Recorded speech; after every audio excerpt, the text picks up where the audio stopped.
Alright, we are officially live now. There we go. Yay! Yes, welcome to the Ilderon Tales. This is, Group, F, A Storm's Hymn, Episode 6. I'm going to, give us a, pretty decent recap, and then we'll just, dive straight into it. Last session opened on the, 18th of Priestess.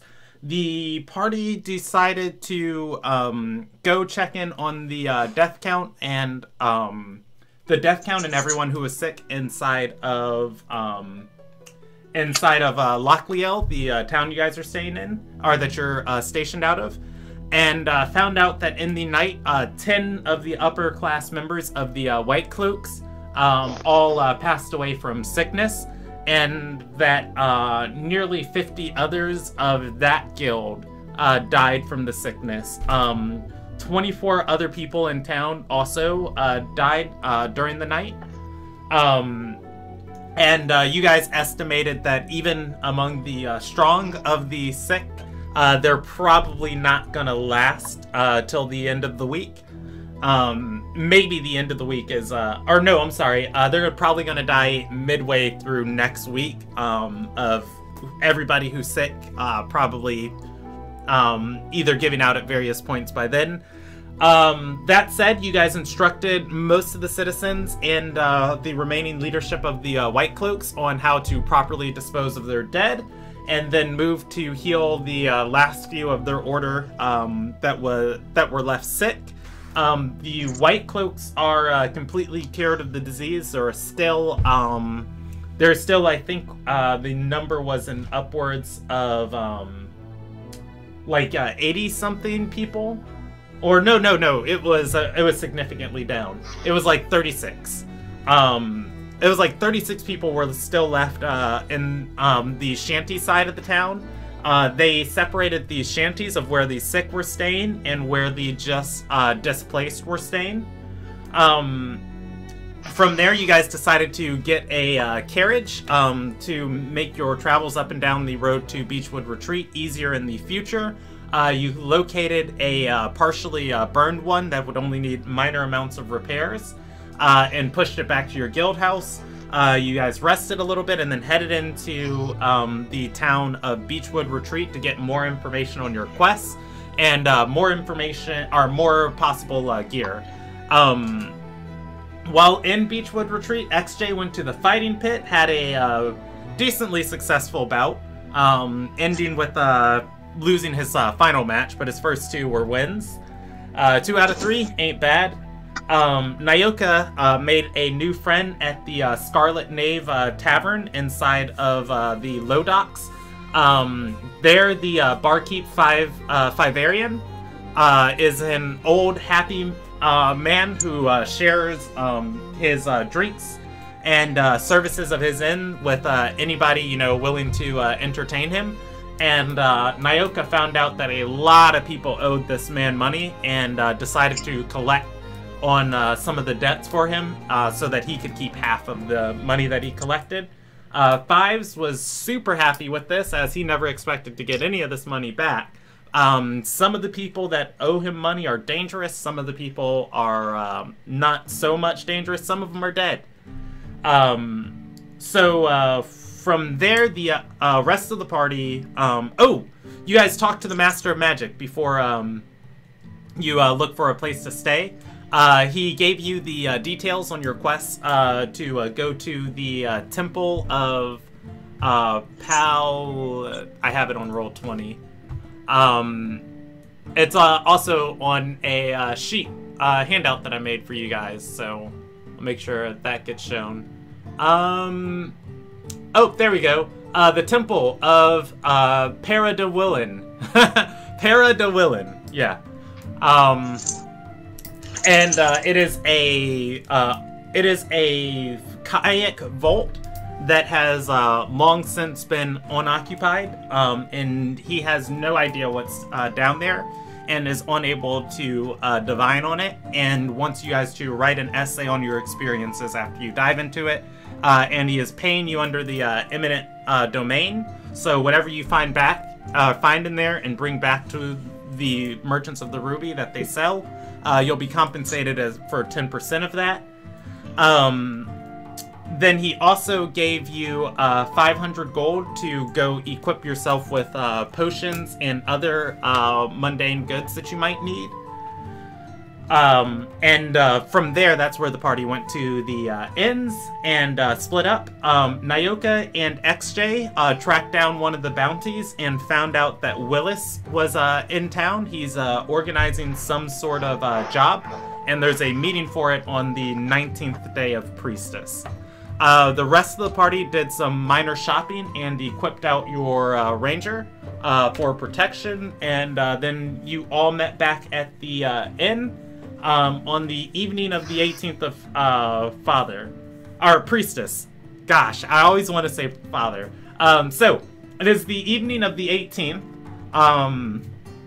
You are all inside of the Scarlet Knave Inn, inside of the low docks, and there are several districts to the low docks, which I will describe later if we ever need to. Well, actually, I'll describe them now, or I'll describe the one that's relevant to you. So, Nyoka, you went to shake down a woman named Kuker, who was a gang leader. The side of town that she was in the low docks, there is a district called Seatown. Seatown, it is a Seatown with a C. The neighborhoods inside of Seatown are the Coast, the Cape, the Cliff, and the K. She lived on the cliff side of all those buildings and structures built dug into, you know, the coastal cliffs that are there. She lived on the 3rd floor of the cliffside. Yeah, and the Scarlet Knave is at the entrance to Seatown. So that's just the area of Beechwood Retreat that you guys are in, and yeah. If you guys want to do anything, go ahead and describe it to me, or we can skip to the 19th. I say skip to the 19th. I've got no plans. Actually, I think we should scout out. Oh, I should probably say that in character. I think we should scout out on there. And if we have some extra time, we always have a other bounty we can take care of.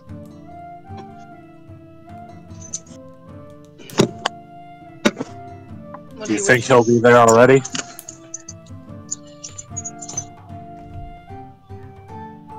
Out of character, where is that meeting being held with Willis?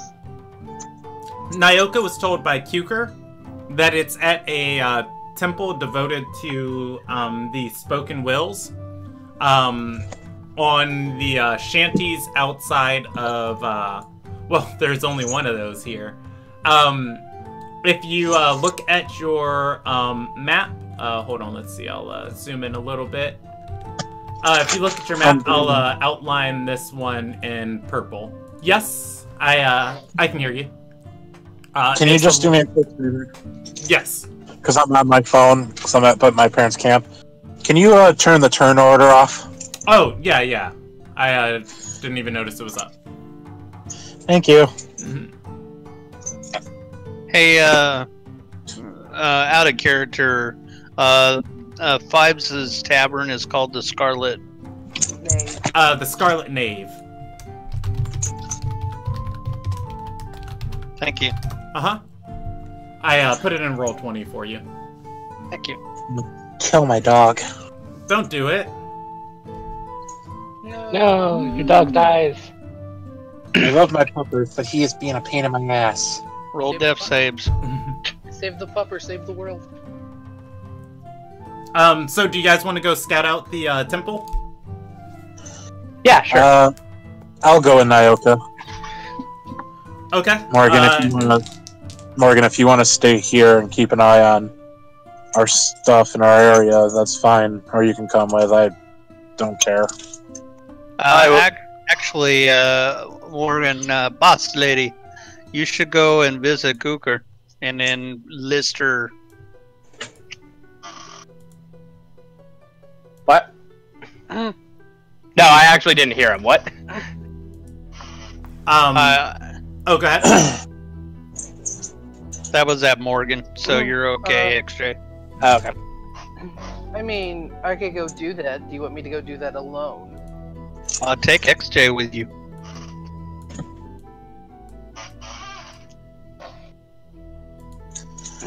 XJ took pity on her. XJ is not sure why. Flaw in judgment.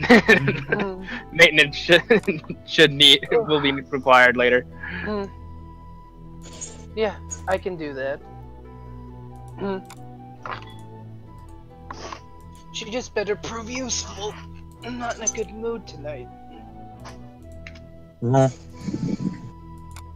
Well, you can always kill her. If anything, she'll prove useful as a sharpening stone for XJ's blades. But yeah, we can take care of that. You should bring Jorildin with you. You know, scouting's basically all he's good for. Jorildin, wanting to do his best for his guild members, is gonna salute to you and say, just point me where to go. XJ just holds up a hand, pointing towards the door. That way. So, out of character, are you taking Jordan's character, or No, I gave him to you guys. are you giving us? Okay, you're giving us Jordan's character. Yeah, because reasonably I figure that if you're gonna go scout something out, it's probably smart to take the ranger. I don't know how useful he'll be as an NPC, but... I was thinking you should take him because of the fact that you're going into a possible danger, and he can scout for people and shit. I understand those people's minds will be absolutely blown by the fact that I can, you know, rain fire upon them. Fair enough. So we keep Jordan. All right. So, Nyoka, Milani, and Jorildin head towards the meeting location to scout, and then Morgan and XJ head back to the cliff part of Seatown. Brandon, Yes. just for note purposes, when we get close to the meeting point and we want to start stealthing up, I'm going to use my racial trait and cast Pass Without a Trace. Okay. I believe that's plus 10 to stealth checks, but you still have to roll the stealth check and disadvantage, you know, if you're in heavy armor. I am not. Alrighty. Let's see. We're gonna go with this right here. Okay. So, we'll handle the party heading to Cuker's first, because it's a lot closer than tracking through the other side of the city. And my advice, always split the party. So, you guys are going to head, well, XJ is going to be able to lead you to where Cuker's our residence was. In this neighborhood, you know, it is just all of these small structures dug in, built into a cliffside. Anywhere they can put a supporting pole and kind of a platform and rope bridges, you know, zigzagging up here. there is, a building placed here. This whole cliffside goes up, I think it was about 80 feet to 90 feet before, you see the next tier of the city.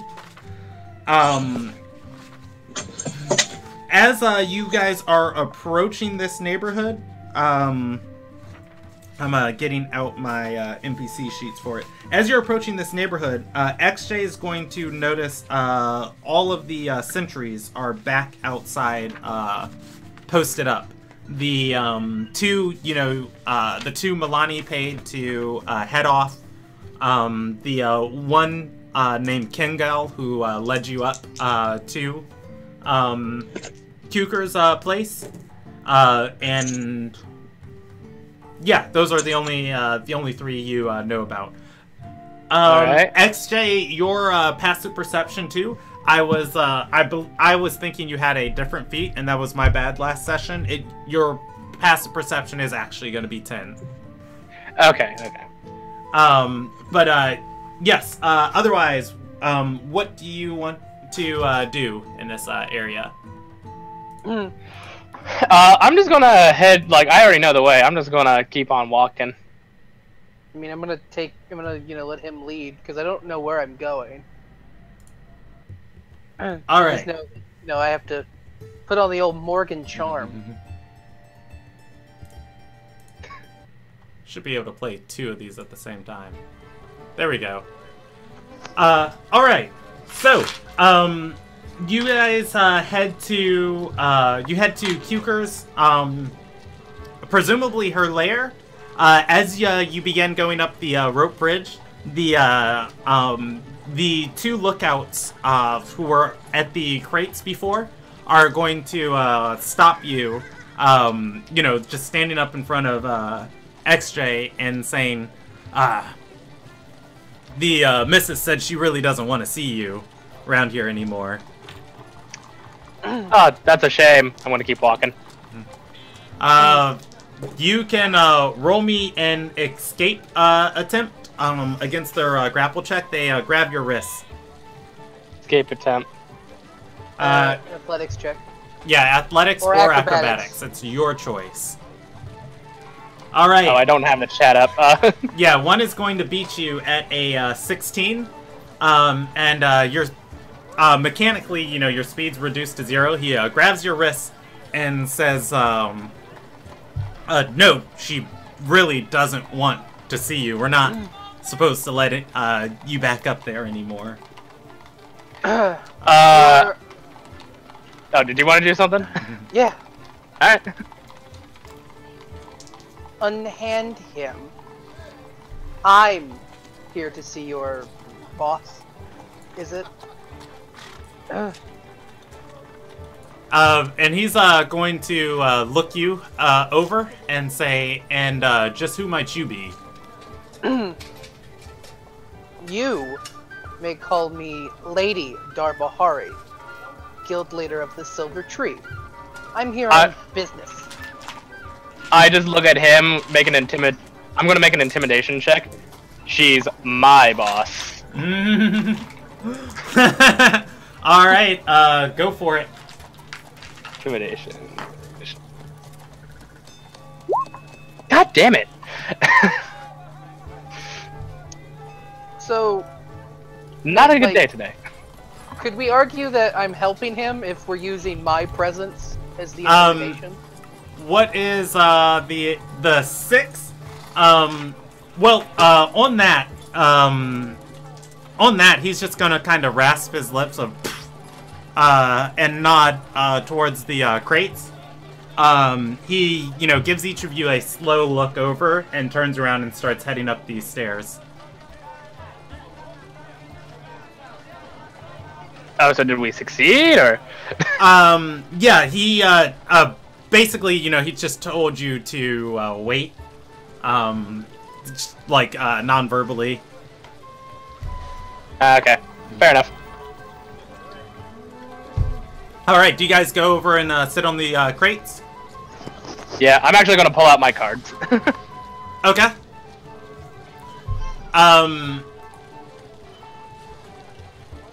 me, un secondo. Me to pull up something. I just realized that this was dumb. Just a bit. I don't have the spell slots for a fight. Did you not, No, You we rest? Didn't finish. We didn't finish. We haven't rested. Could have sworn we did. Nope. Oh, I thought this was in the morning.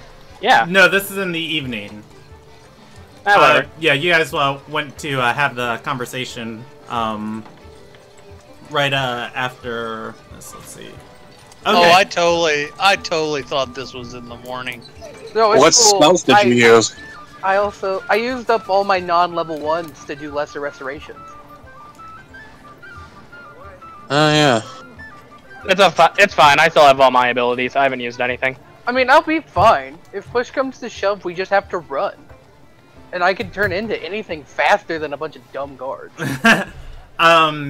So, after you guys sitting down here for a minute, gambling at these, gambling at the table, and XJ is going to win. He's gonna win 3 gold coins off of these, the hand that he plays. Just like having a great hand. These guys seem more willing to gamble with you than ever. But yeah, you can add 3 gold to your inventory. Sweet. Like, despite being an enemy, like, he's a good gambler. But anyways, Kuker comes walking down the zigzagging rope bridges. She's going to stand because she lives on the 3rd floor. She's going to stand on the floor. She's going to stand on the level above you, and she's going to look down at Morgan and say, "So these thugs work for you?" Gesturing towards XJ. Thugs is such a harsh word. They But yes. shook her down for money and threatened her life. What should she call them? I don't That's Enforcers? the charm! I don't know what to say, like, I don't mind. Naoka has a thug life right there. But yes, they work for me.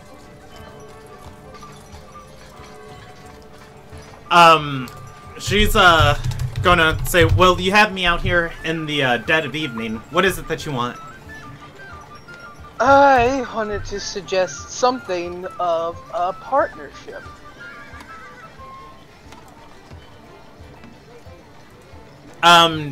She continues looking down at you, saying nothing.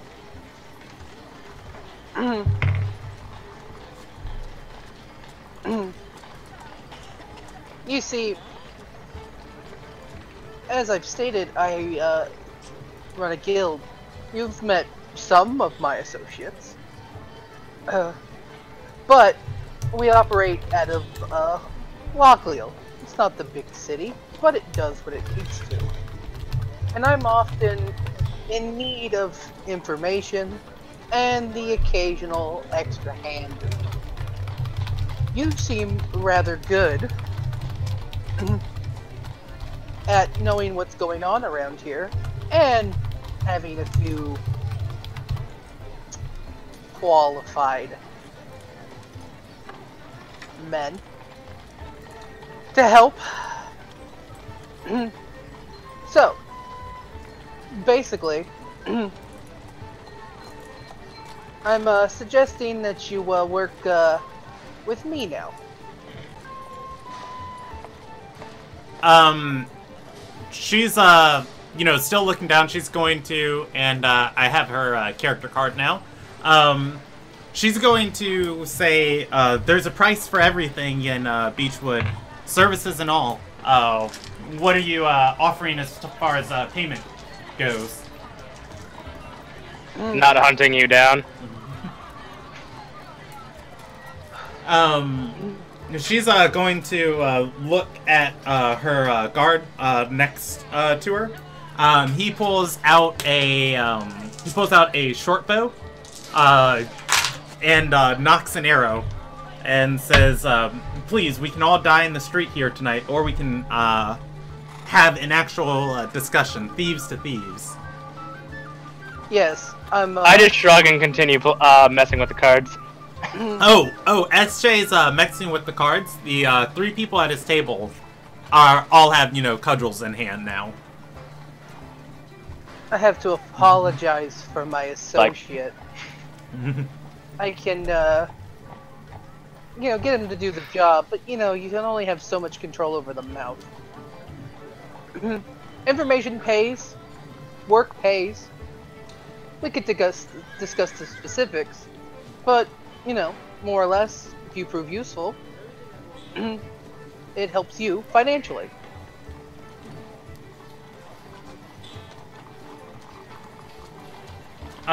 She's gonna nod and say, I find this favorable. We'll be in contact more.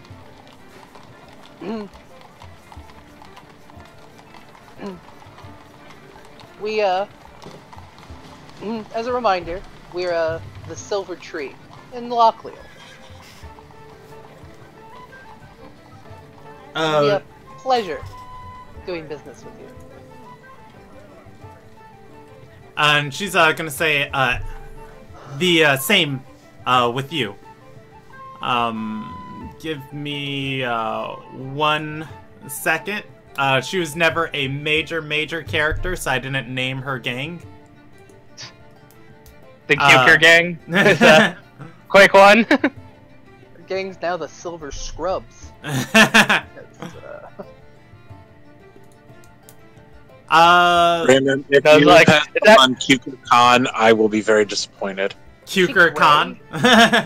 She's a half-orc. I was like, it's actually a shame. I actually like playing cards here. She's actually a very attractive half-orc. Yeah, she's an entertainer. Yeah. She dances and distracts people while people steal. She is gonna say, we're the Scorn Fingers. I like the name. That's all. And her guild is now officially named. Yeah. Promoting low-tier NPCs. Been doing it since the beginning. She's Brandon, you should know by now, just name everything. Yeah, exactly. She's gonna look down and say, are you... I told your lizard friend about the meeting with Willis tomorrow. Will you be in attendance? Yeah. We, want to see what Mr. Calcador has to offer.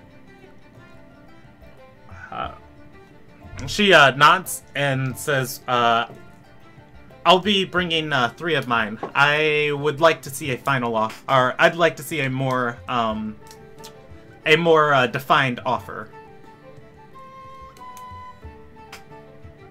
Did she mean from Willis or from us? From you. We can certainly talk there. In fact, that may be your first job. She raises an eyebrow. Tough to see at this distance, but she's gonna lean down onto the railing, calming a little bit, putting her hand up to the guard with the short bow next to her, and say, "Go on."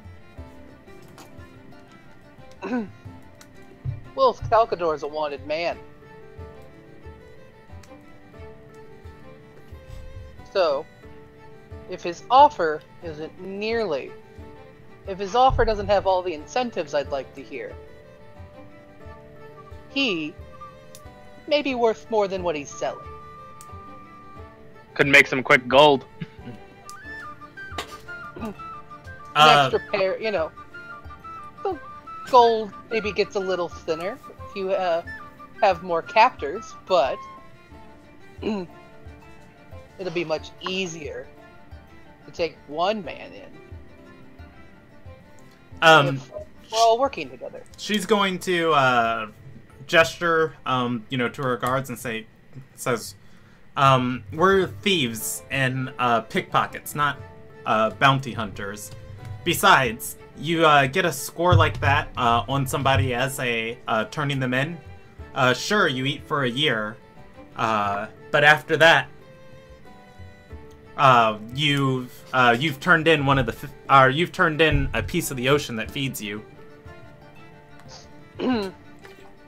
Like I said, my intention is to see if he's a fruit-bearing tree, or if the land he sits on is more profitable.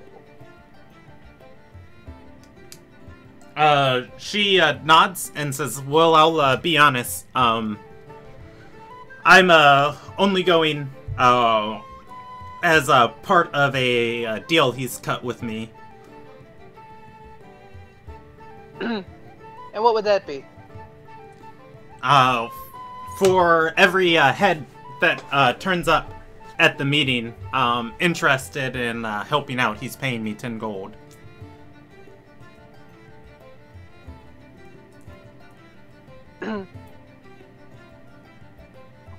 Well, if we end up turning him in,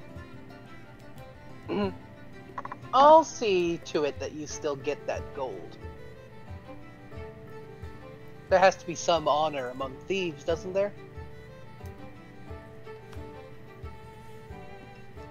I'm going to roll her something real quick.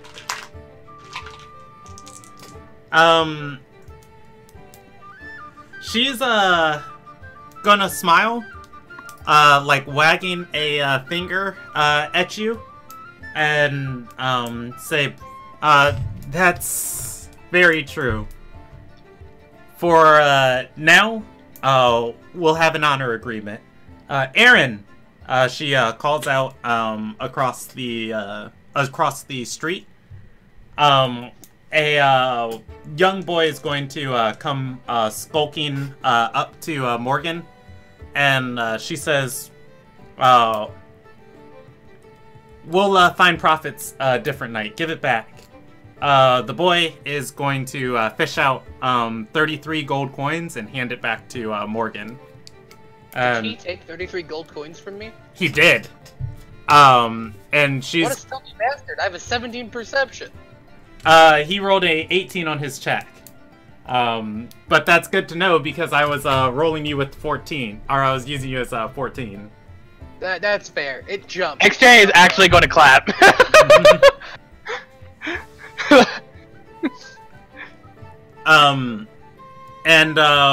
Yeah, and she's gonna say, and this is my honor of good faith between us.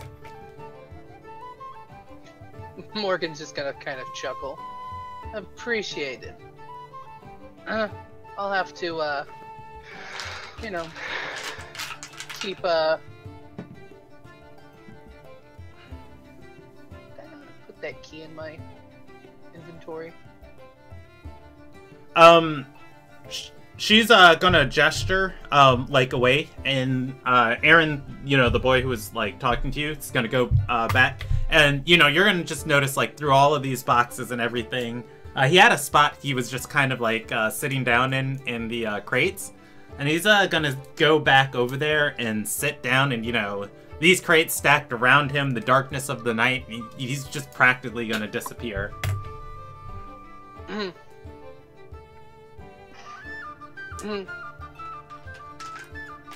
And she's gonna look still a floor above you because last time, like, cannot stress enough. We did shake her down.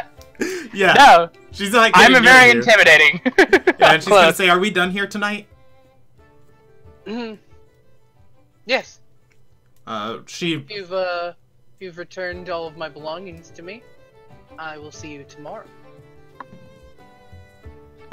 She nods and smiles, and she's going to go back up her bridge, and Kengol is going to start walking downwards towards you guys. Actually, too, they would be lighting torches and lanterns at about, you know, like this time for their night watches on the crates and stuff. But otherwise, you guys can linger in the cliffside, or you can head back to the Scarlet Nave. But yeah, Kuker is now not just a contact, but probably an ally. Yay! I managed. For now, anyway. I managed to make a friend. Told you. It feels like more of a mutual benefit sort of deal. Have you seen? Oh, you've missed most of my personal interactions. I have missed most of your personal interaction. This is a win. This is a hard win. Alright, so out of them, you out of the Scorn Fingers, you know there is Kuker, their leader, Aaron, a pickpocket urchin, Kingle, the number 2, who has been, you know, managing who gets up to meet her and who doesn't.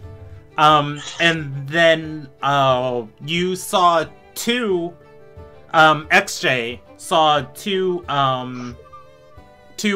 thugs out here that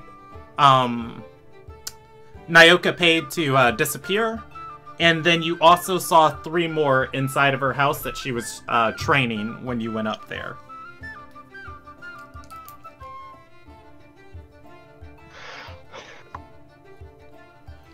Otherwise, yeah, we're gonna jump over to the rest of the party. Okay, so the Spoken Wills. This is not going to be a well-received religion out here. There is, going into this area, you can see this temple. It's one of the few areas within this city that has space around it, as every building has been stacked and built top or like right on each other. This area though is not a good side of town as far as like the riverbank goes and flowing, you know, downwards towards the ocean. This whole area is muddy. Whatever streets aren't, you know, high cobbled are just puddled, and in some areas walking through this grime-covered area, you know, the water goes up past your ankles. All of the buildings are built on wooden stilts and, you know, platforms placed between them, dug into the shore floor. The temple the Temple of the Spoken Wills is going to be the only building built straight of stone into the ground. The building itself is nice, but you can tell somebody has been here, as it doesn't have one of the, you know, it's not a used structure. It doesn't have one of the wooden walkways through it leading over the muck, and somebody has, you know, traveled ankle deep in the shoreline and you know, tracked mud up these stone stairs. There are about 8 windows that you can see on the front side of this, of towering like 6 foot, 7 foot tall glass panes. They are all stained glass, and they are broken in various areas. It is, we're gonna switch to more appropriate music too. There we go, and we'll stop that.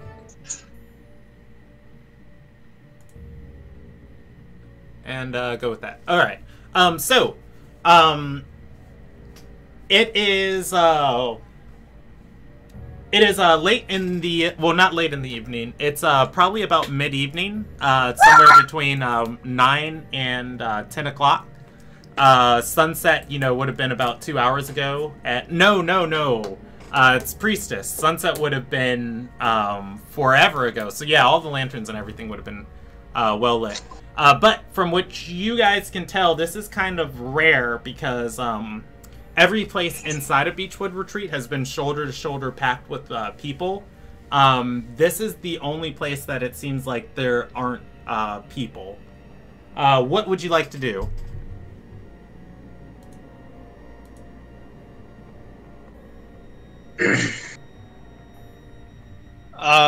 So is it like a public place to where we can walk around? Yes, you can. You are, I mean, you've been walking through, alleyways and, streets, to get here. This whole neighborhood is built along the, riverside. This is the, closest building to the, riverside, with part of the building actually being built into the running water. Okay, so that explains why. Basically, I'm just looking to make sure that we can't be ambushed. Okay, you can roll me a perception check, just looking out for people, or I can just manage it on your passive perception. Ooh, yeah. Alrighty, I will keep that in mind if you come into anything. I can describe the scene in more detail, but I don't want to waste your guys' time. If you want me to, though, I will. Well, like, I don't expect to be ambushed, like, right now, although that would be good to make sure. like, I'm just making... I'm getting the lay of the land before we walk ourselves, our happy butts in there, and get caught, you know? Yeah. Yeah, so, Nyoka is well, you already noticed the footprints, obviously, leading to the, doorway. The, door is, closed, but you can tell from this distance, the, handle of the, door, where it would be, locked. So, most of these buildings, wouldn't even have a door, as they'd all be public property. The lock looks, the handle looks kind of attached onto, this building, but also it looks broken, from this distance, like somebody kicked it in.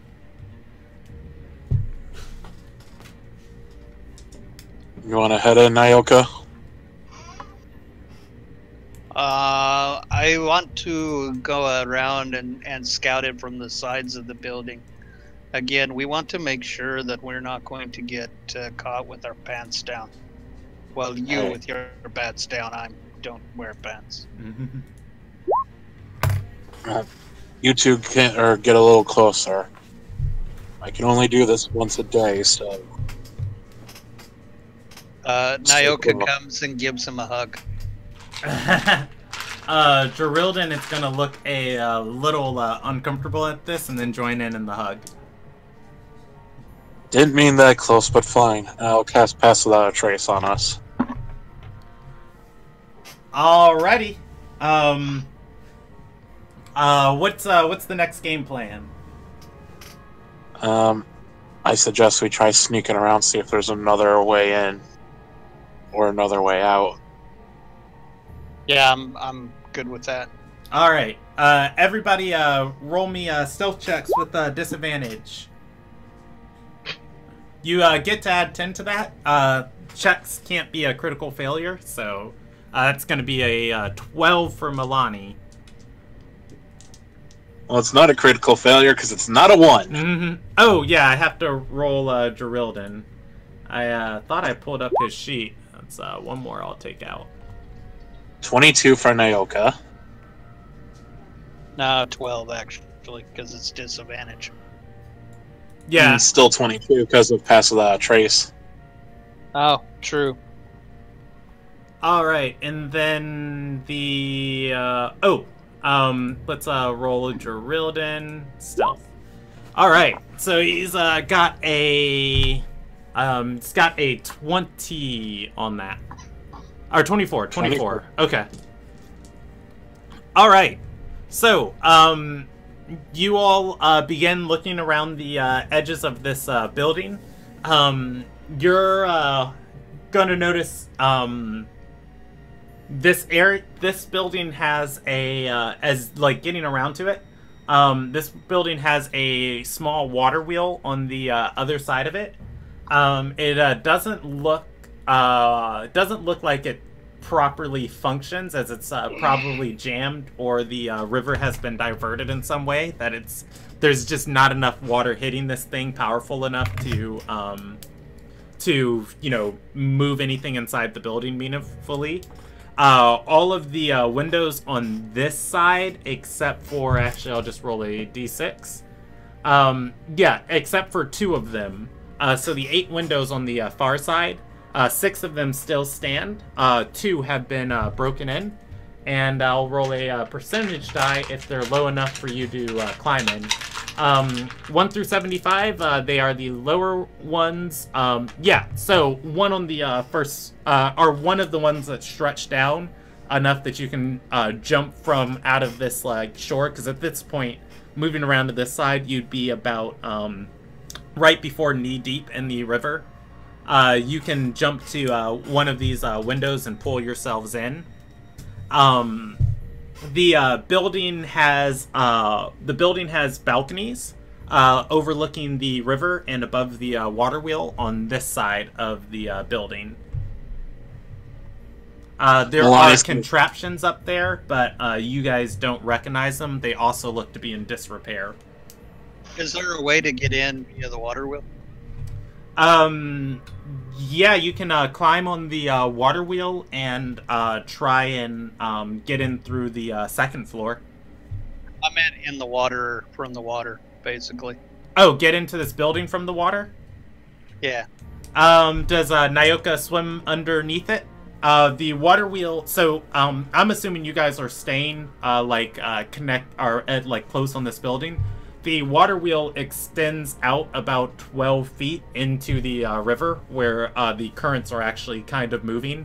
However, this building itself is... I'm trying to think of like an appropriate size to describe it. This building itself might be about 100, or probably about 80 feet in radius in each direction. It's like...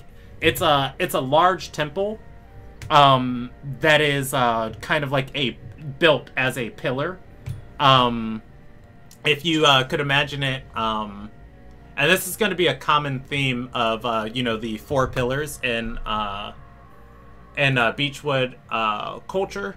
It's going to be kind of like this large temple with each one of these areas kind of on each end of it, and there's going to be 8 windows across each side, and the main structure is going to have these looming windows, and then there's going to be there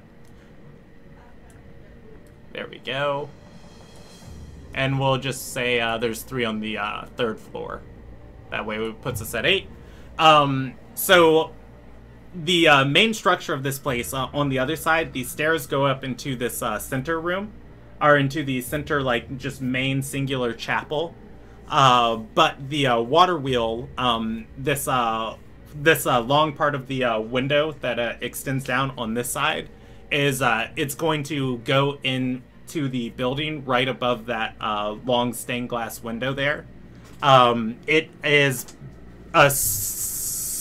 probably part of the contraptions up top and attached to this building at a later point in time. But that extends into the river, so if you want to climb up that part, you actually have to wade deeper into the water. And Maloney's gonna stand underneath the open window, kind of hold his hands together, and basically quietly gesture as use him as a stepping stool to jump up.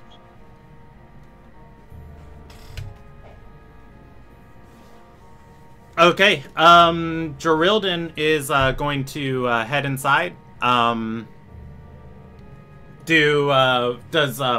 Nyoka want to head inside, or is he going for the water wheel?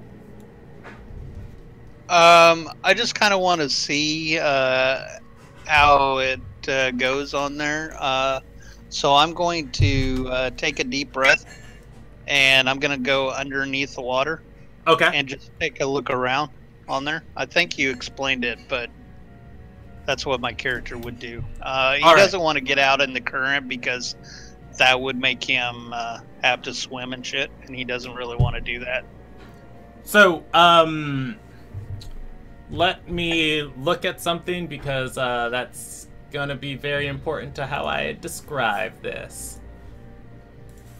Alright, Sea Stone pushes. Haha, it's perfect! It's perfect! It's almost like I prepped for tonight. Alright, so, Nyoka, looks down into the water. Underneath the water wheel, you see a slit leading underneath the water wheel. Between, basically, the building goes down, the water wheel is 12 feet out. Going into the water, in the middle of those, like looking to your right, you see the water wheel. Looking to your left, you see the building. Sticking your head under the water and wading out a little bit deeper, you can see under the water there is this like green, this bluish green stone kind of lining the center of the underneath the water wheel, leading back to the temple. Where the stone goes, there is a slit of bars, likely about a 1.5 feet tall underneath the water, where this stone is, are bars where water flows, into the bottom of the temple. Nyoka just, putting his hand above the stone, he feels a current running along it.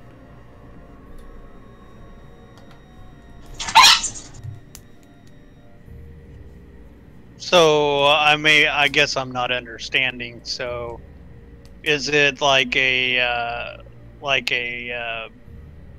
magical type of current, or is it like... You can roll me an Arcana check.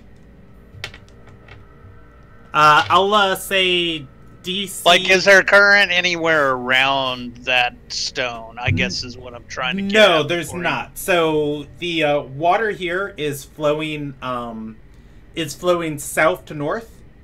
And from how Nyoka feels this current is like on the shores that you guys have been wading through, the water has been like very passive. This is a strong current pushing from east to west.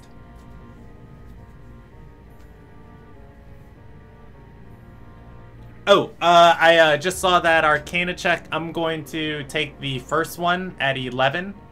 Yeah, my mouse is starting to do weird shit. Sorry, I need to get a new mouse. Yeah, Nyoka doesn't know a lot about this. He knows that some places in the world have indoor plumbing. It's kind of a new invention. Well, not new, but he knows it's done with some magical rock, but not really the specifics of how it works. You can assume that this is something like that. And is the current going away from the building into No, the it's temple? going from the river into the temple.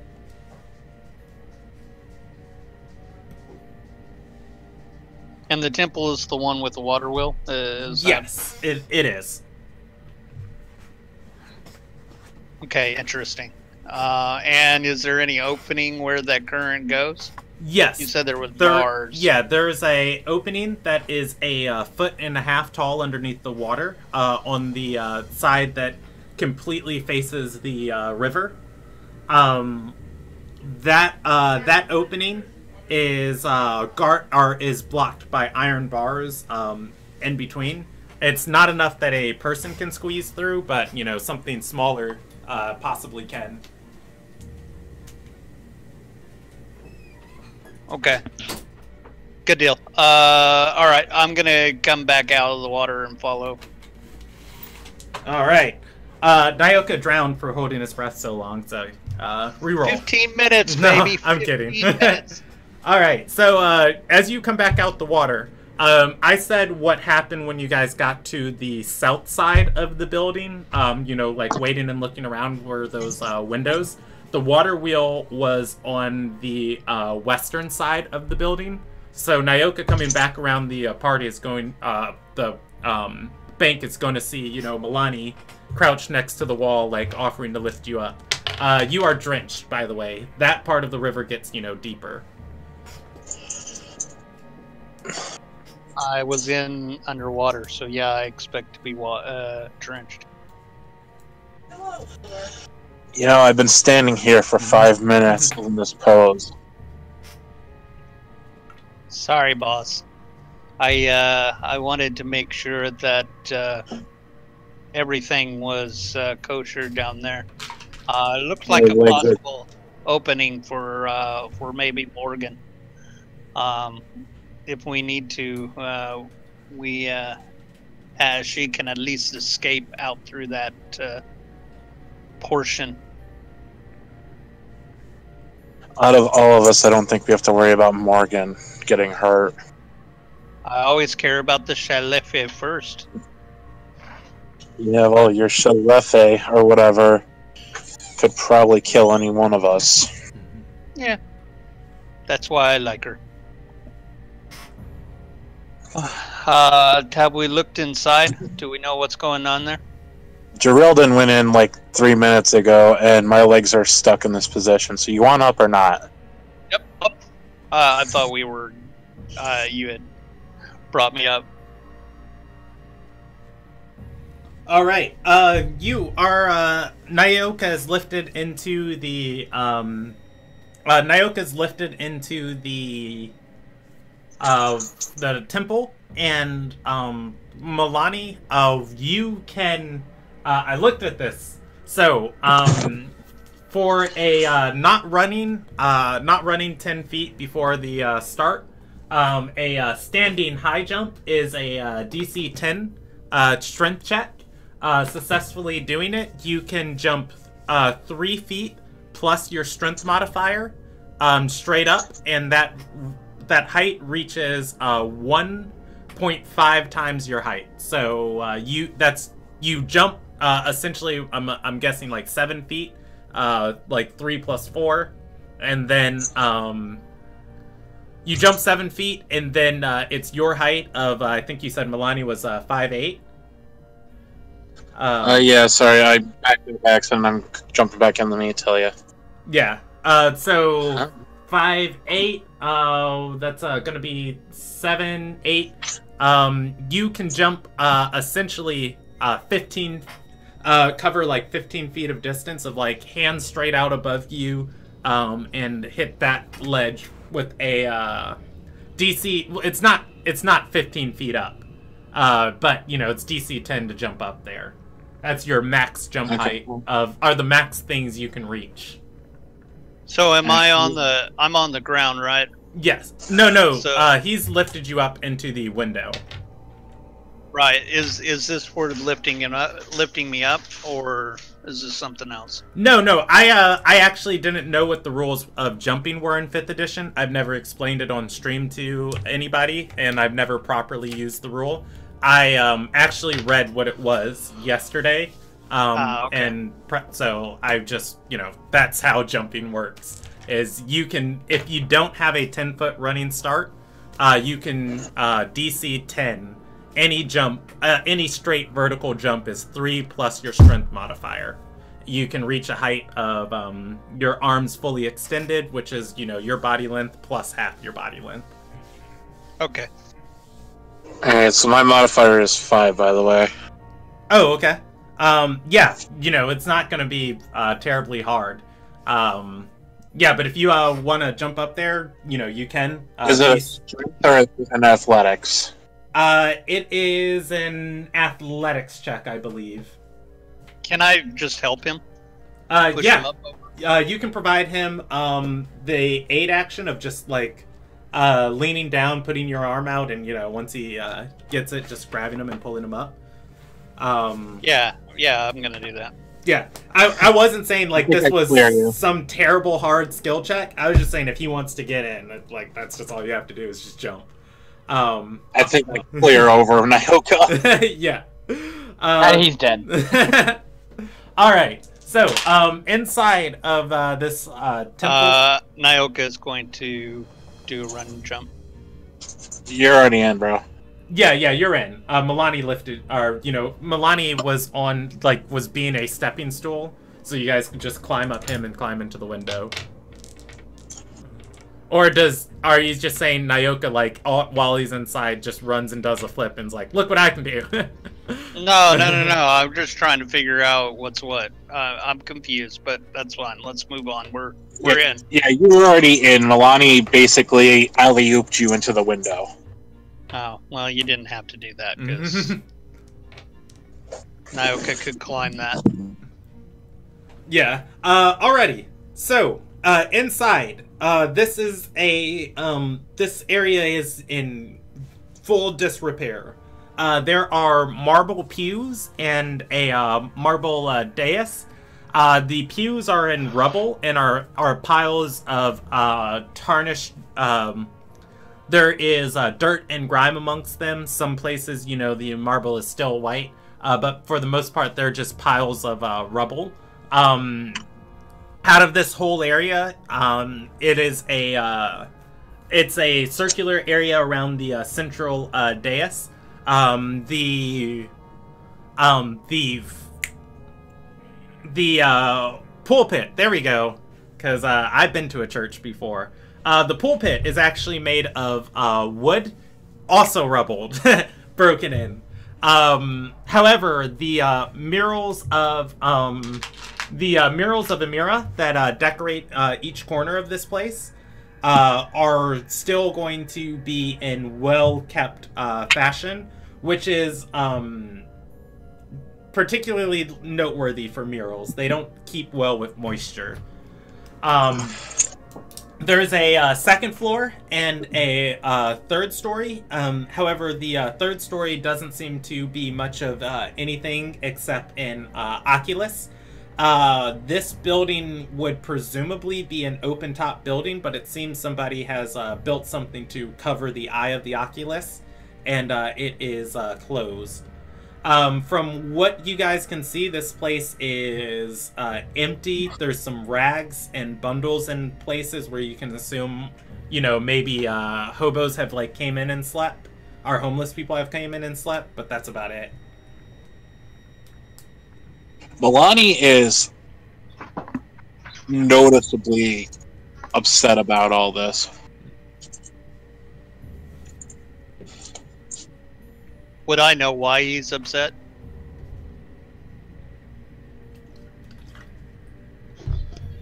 If you want to roll an insight, you're more than welcome to. Inside check. I believe. Mm-hmm. I'll give you the DC. Yeah, you pass. How's Milani feeling about this?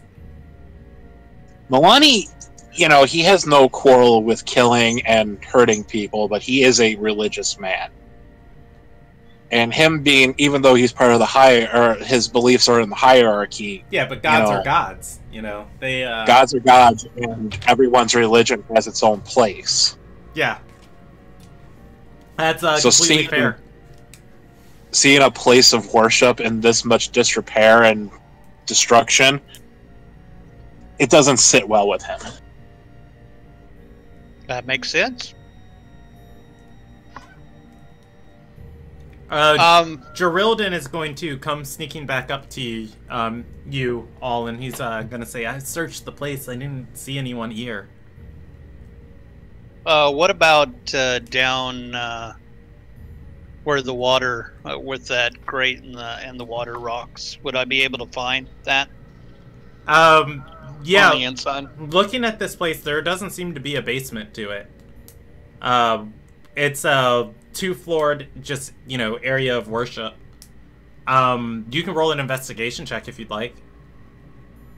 Milani will help, because to him, any kind of, salvation, if there's, a storage room or whatever, would be beneficial to him right now.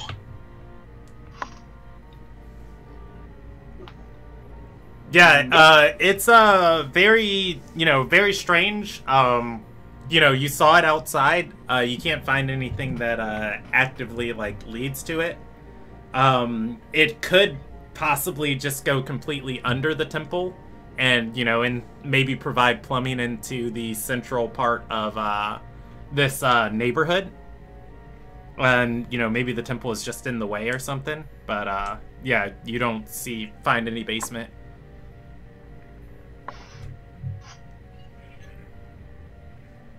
What's the floor made out of? The floor made out... here, it's stone. It has to be on the riverside.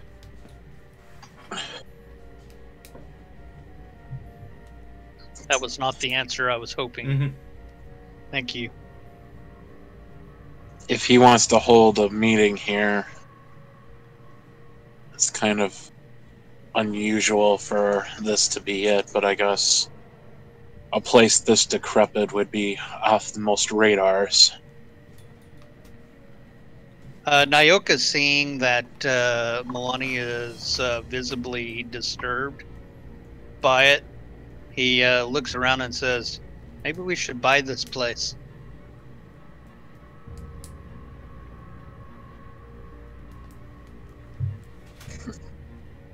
I appreciate the sentiment, my friend, but I believe the term for this is too many hands in the jar. Nyoka's going to look at you blankly. Like he doesn't know what that means. More or less, maybe we should worry about some of the other projects we have going before a monastery. Monty's gonna shrug. Nyoka's gonna shrug and say, it's up to Morgan. Yeah, and let's face it, she's more tight-wadded with her wallet than anyone we've had in that position. Understandable. No, I don't disagree with it after what happened with Niles.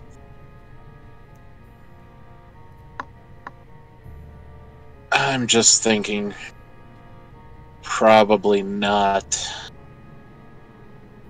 something we should look into in the immediate action, maybe a future venture. It is a beautiful building, but I don't know. Maybe another time. Once we start getting some actual coins rolling in. Understandable. But as for this, it bothers me that he would have a meeting here.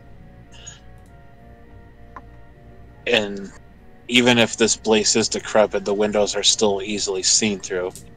You put a light in here and this place is gonna light up. Well, who says there's gonna be a light, though? Nyoka's gonna turn to Jordan's character and go, was it any better upstairs? Geraldin is going to shake his head and say there were 4 offices, empty, broken down, balconies, no one on them.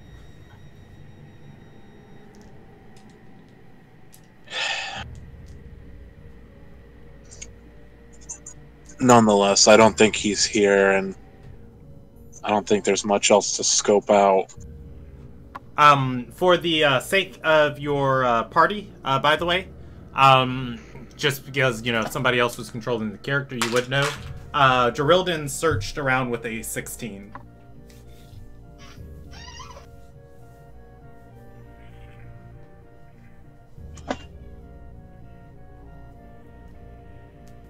Milani just wants to go up to the altar.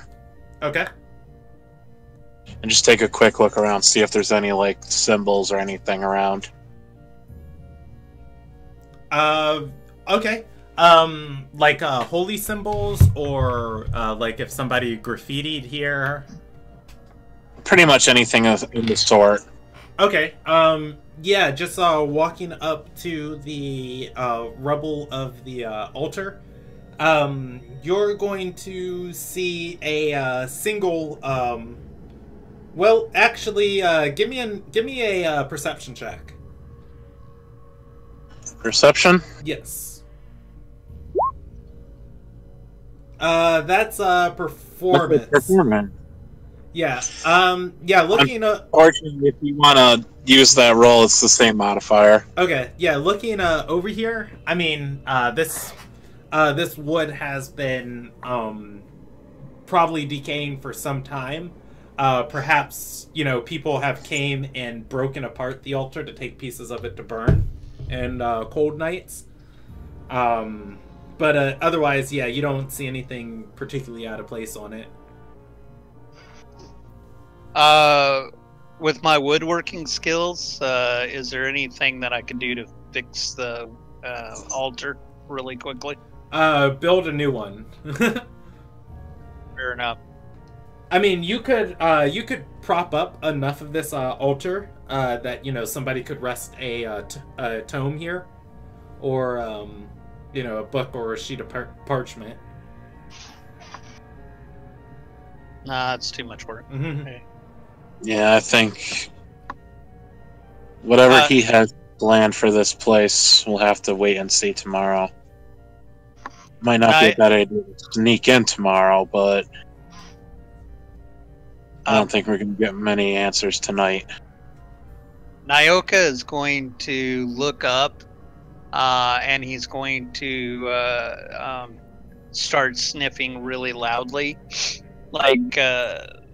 and he's going to feel his chest cavity, so his stomach gets really big when he does this. Okay. And he's gonna then exhale, and Nyoka wants to know if the spirits say anything about this place. Roll me a religion check.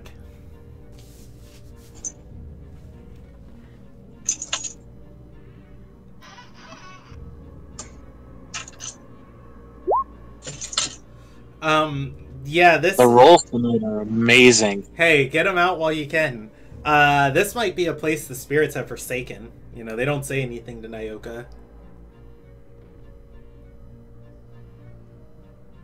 That's fine. Nyoka goes, "All right, are you ready to leave?" Yeah. I don't think anyone will mind if we use the door. No, Nyoka was headed for the door, so. All right. The three of you make your way towards the door and open it. It's the door has a latching mechanism on it, as otherwise it wouldn't lock. But that mechanism has been kicked in. It swings open. Yeah. You can presumably close it if you'd like. You're face to face with Obi Holder. Roll initiative. I mean, you're back. You're back in the ankle, or you're on the stairs that leads towards the ankle-deep water of the river. Worse, you're face to face with grime. Yeah, thank God you guys didn't bring Yomar. You'd be like, all right, let's go back to the end. And Yomar's like, I'll meet you there in the morning. I'm gonna clean up this entire place. Drain the swamp. That I would could be see totally Yomar true. walking in there and just curling up into the fetal position. I just feel like you get to the edge of the swamp marshland and he'd just be like, nope, bye. Well, Like this area of town, there are walkways built, above the muddy ground, in areas, where there's no high cobbled road. Just to get to the temple, though, since it's so far into the river, you do actually have to, leave the walkways. But yeah, so do you guys head back to the Scarlet Nave?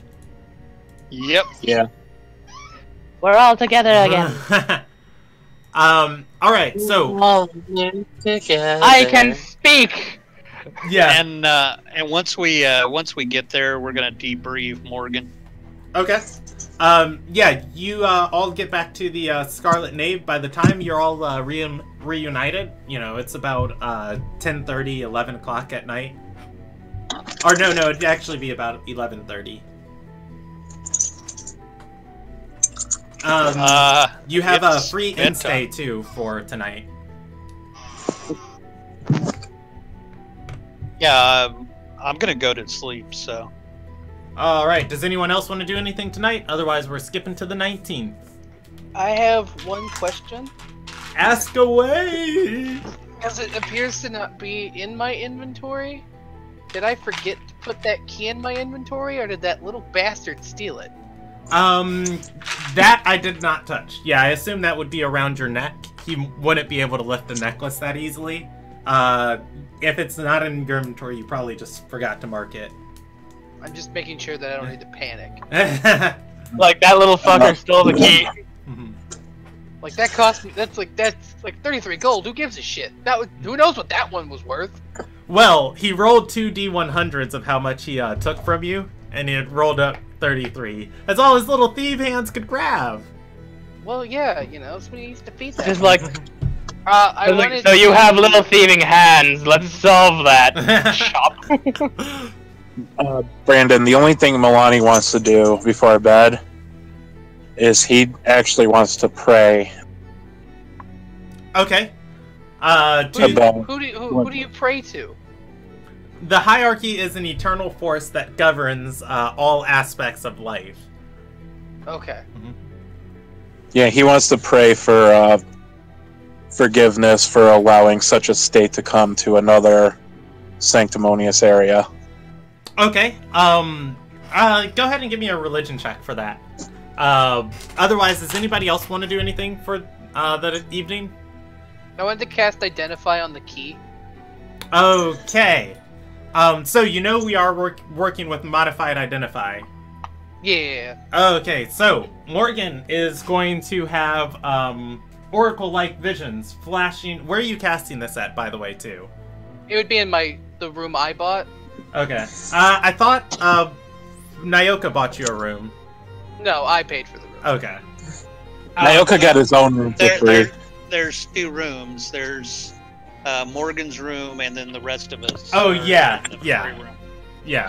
Okay, so, Morgan. Although when Nyoka goes to sleep, I think he would go into Morgan's room. Yeah. I That's how it mean, usually I goes, don't whatever. sleep, so... You like, do I'm have just- to recharge. I do have to recharge, but that's only to actually, like, get my abilities back, which I still haven't used. So, I'm just pounding away in the forge. There's no forge. We're the inn. Oh, I forgot we were not. Sorry, disregard. I'm just standing in a corner. Just in a corner, hammering something. like maintenance, as I said. Like something was wrong with my. Yeah. So sorry. So we do the Oracle visions. Is it a history check or an intelligence save? It's a history check to try and remember everything you saw. Damn. I'm not proficient in those. I'm proficient in int saves. I tried.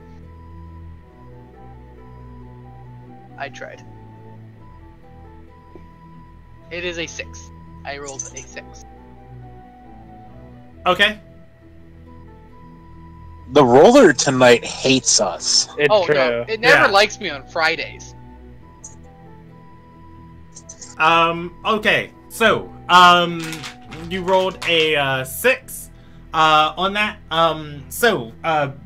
First, before the history check comes in, you are going to see this key being forged.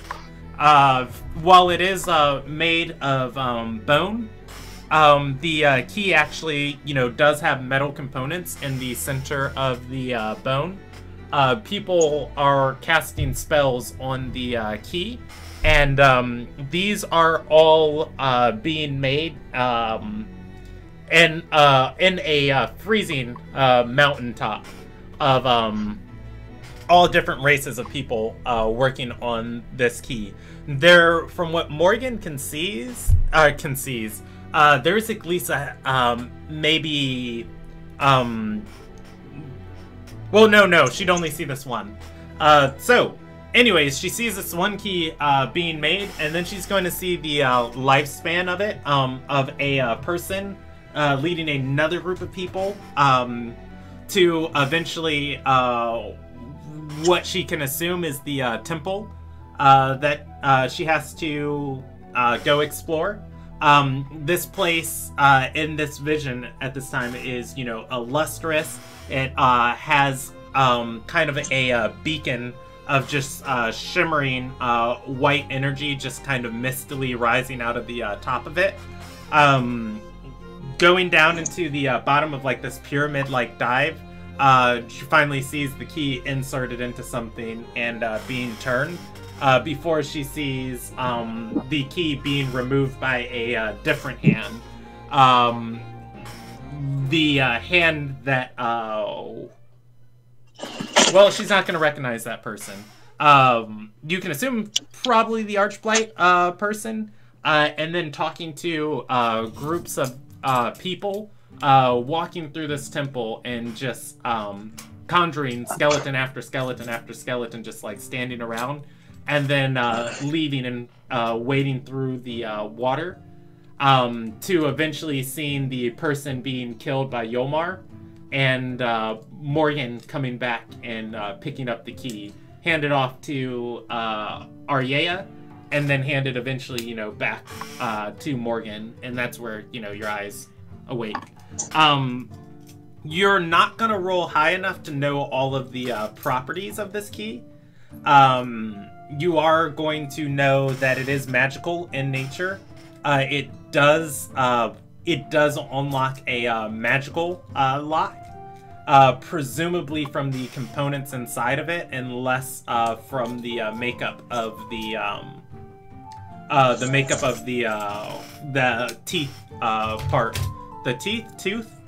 tooth part of this skeleton key. The prong. Yeah, that's about all you're gonna get off of it. I mean, that's still quite a bit. At least in the history. The history. This key, well, no, never mind. You didn't get that part. But yeah, go ahead. I was just saying, like, that's actually quite a bit given that shit roll.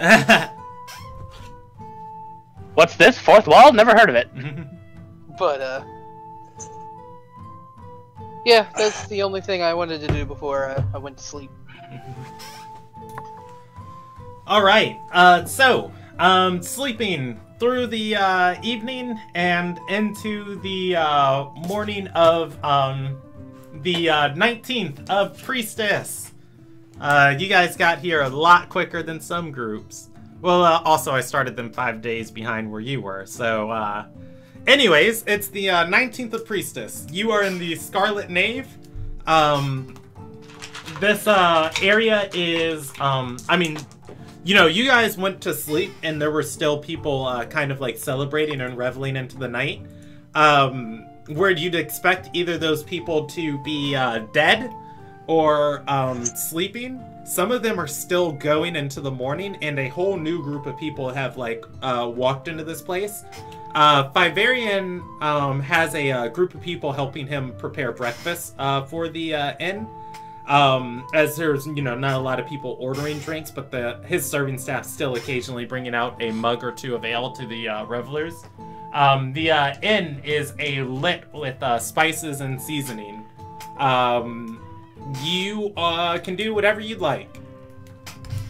Maloney's gonna be one of the few to order an actual mug of ale. Okay. Serving staff is going to bring you one for 2 silver pieces. Let me make sure that's the right price.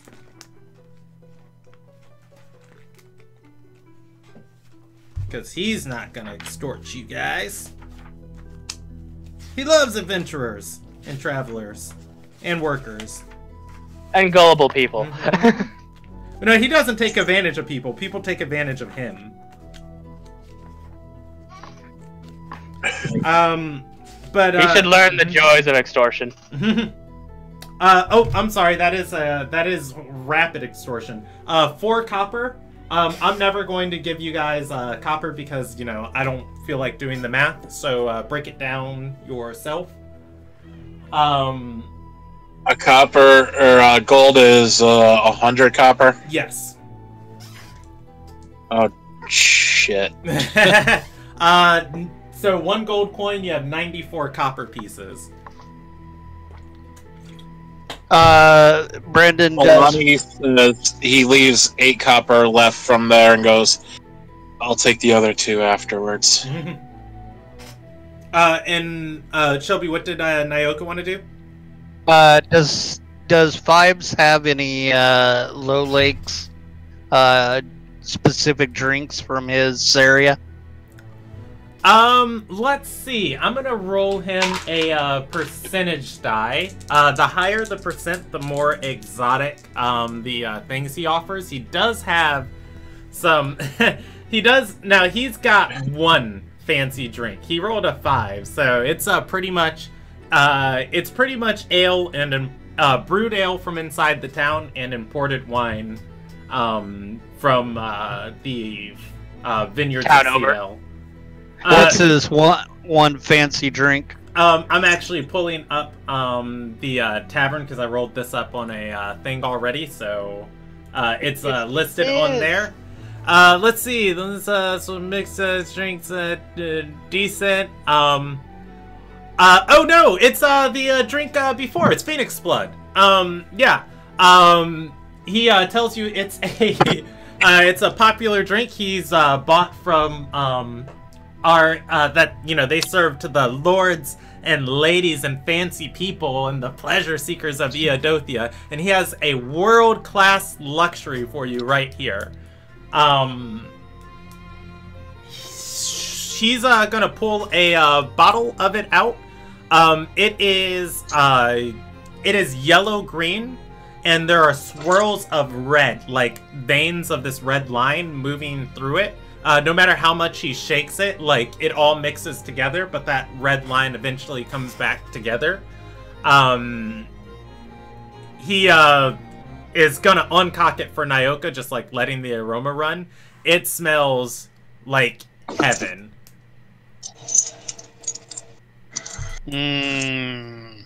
How much for the bottle? Yeah, how much for the bottle? For the bottle, an entire bottle of Phoenix Blood. I'm gonna see if he's willing to part with that. All right, morality die, 59. He's gonna scratch his head and say these things aren't easy to come by. There's special mixes out of the Master of Harmony's lounge. I could part with it for 30. Let's see. Hold on. 32 gold, which is exorbitant for a bottle of wine. Most of the time, a fine bottle of wine is about 10 gold. Yeah, I was about to say, Milani would do an insight to see if he's trying to upsell it. Go ahead and roll me one. Insight? Oh, yeah, I mean, Fives has been nothing but open and earnest with you guys. You haven't, seen this drink in very many places, though. I mean, it's very likely he might have had to pay a smuggler or something for this, which could explain the high price tag. It's not an easy product to come by. So my question is how much does Nyoka think he can get it to resell? You can roll me an intelligence check on it. There is no appraisal this edition. It's a flat intelligence check of just like, Good luck. Good luck, Nyoka. Believe. May the dice be with you. Roll Nat one. Okay. Roll one. 9. I mean, this stuff it smells like heaven. It's gorgeous to look at.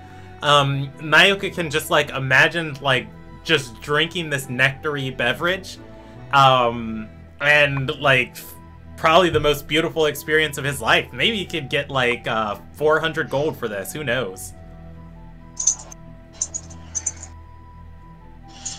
Okay, I'm gonna buy it. All right. He's gonna part with the bottle for 36 or 32 gold.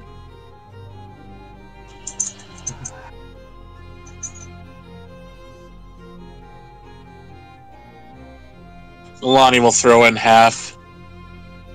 Naoka's gonna look at you and go, "What for?" I mean, he's not. Milani's just gonna look at you deadpan and go, "It's probably stronger than the ale." Oh, okay. Remember to keep your wits about you. We do have something to do today. Yeah, and that's the reason I'm getting drunk now. It's because if I have to go back there, I don't want to be sober to see it again.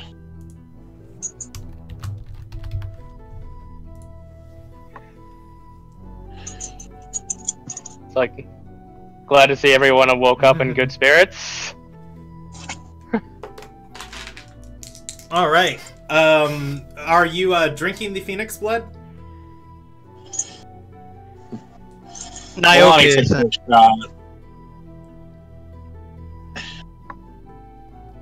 shot. I'm sorry, I didn't hear you, Anthony. Is Milani drinking the phoenix blood? Does Naoka let Milani drink the phoenix blood? Yeah, he chipped in. All right. So this bottle, there are, a cup of wine, is probably about the fourth of the size of a mug of ale, of just like how many servings are in here. You could comfortably get about 12 servings out of the bottle, provided, you're not like just pouring this thing straight down your throat. Go ahead and roll me Constitution save, drinking this stuff.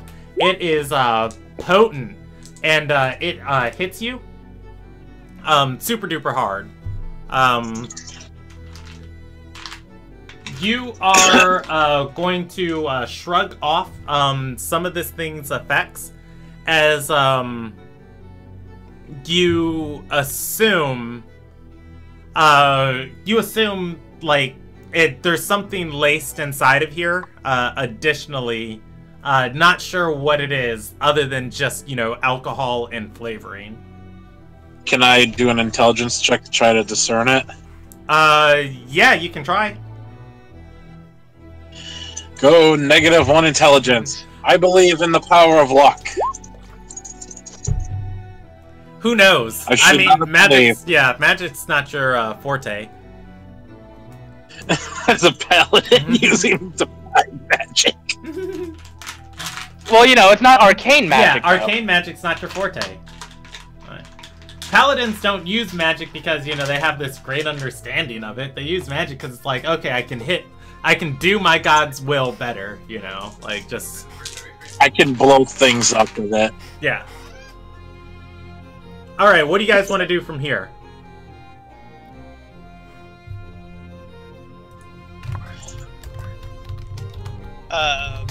Naoka's going to take the bottle back upstairs. Okay, it has the 11 servings left on it.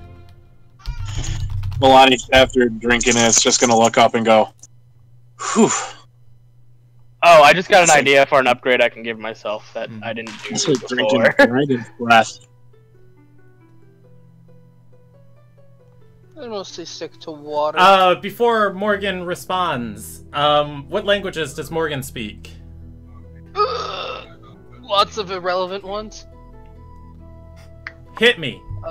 Common, Primordial, Sylvan, Druidic, Old Tongue. She doesn't understand what Milani just said. He's speaking in a strange, strange language to her. It's got a harsher, heavier tongue. The words don't, they're words, but, she can't, put together, this pattern of speech. No, he's not drunk. He's, elegantly stating his point, looking up, wait, what? Yeah, Yeah, exactly. Milani is speaking in a specific language for 1 hour, by the way. Does Milani hear himself as like talking common right now, or does he actually? I mean, you understand what you're saying. I didn't know if it was like in his head he understands, but as he says it, it sounds weird. Yeah. Like your thought is. Yeah, he says it. Oh, it's like, oh my god, and then you go to talk and it's Dios mío. Right. Exactly. Someone switched on the Spanish filter from Buzz Lightyear. He just he went to talk, somebody pressed sap. So, so now that I understand that the situation is that you're speaking in tongues, Morgan's going to just kind of dryly look at you and go, you're not making any sense. Do I understand her? Yeah, you understand her. You can understand and speak Common. Well, you can't control what language you're speaking in right now, but yes, you do understand her. Milani's just gonna look at her confused and go, "What do you mean?" I'll give you the option. There's so much flowing through your mind right now. Do you want me to roll every time Milani speaks, or do you just want to stick with the first one? You have no idea what language you're speaking, by the way. No, because to him, he's not speaking any other language. I'll just roll you a second time. There you go.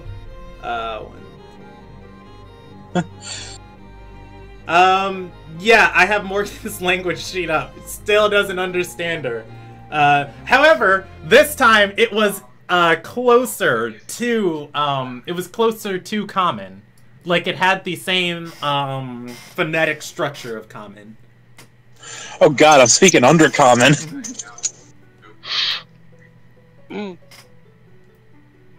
And you're not speaking the right language, Milani. I don't know what you mean. I'm speaking like I normally do. Alright, getting a little gruffer there. That one rolled as Orcish. Don't think anyone has that. I was like, what are you talking You know who speaks Orcish? Omar. What about that new person that we just kind of hired? She probably knows Orcish. Yeah, she does. But yeah, Milani can, understand his party. He just can't communicate back currently. You, for all intents and purposes, you can still cast, verbal and some spells with verbal components, because I would say that doesn't really. Magic doesn't really care what language you speak as long as you're speaking the right one. Yeah. And then I want to try. I want to try primordial then every time I cast spells for effect. I want to try something now, seeing as how it seems like I'm speaking in weird languages. I want to try to write something. Yeah, you can write fine. Well, no, you can't. You're gonna write through 3 different scripts as you try and write this. Let's see. Anyone who recognizes scripts recognizes the. Now, this isn't the language you write in, but these are the scripts. Dorvish, and then the common script. You guys recognize those characters, but the words don't make sense to you. What are you writing? I'm just writing something weird is going on. Yeah. So I'm guessing the only part that comes out in common is like going on. Yeah. Well, no, it's not even in common. Like, you know what you wrote, but you recognize that word is not the common word for going on.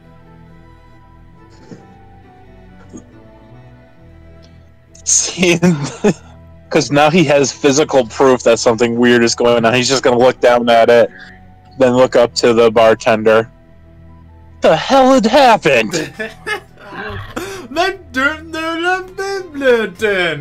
Alright, 10. Let's see, 1, 2, 3, 4, 5, 6, 7, 8, 9, 10. Does Fives understand Celestial? I would love it if he did. I'm gonna roll him a percentage die. 1 through 75, no. Above 29. He's gonna say, "Oh, never seen that happen with Phoenix blood before. They say it's a bit magical when they brew it, though." And he's gonna tap Milani on his forehead and says, "Seems your noodle's a bit magical, or seems your noodle's moving a bit in there."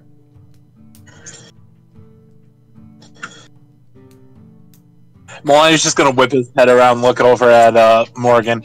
Did he just say I was speaking in Celestial? What's Morgan know?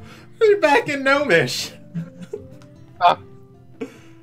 Oh no, you're back in Goblin. You keep switching languages. It was probably the booze. You know, great timing right before we are about to go on, you know.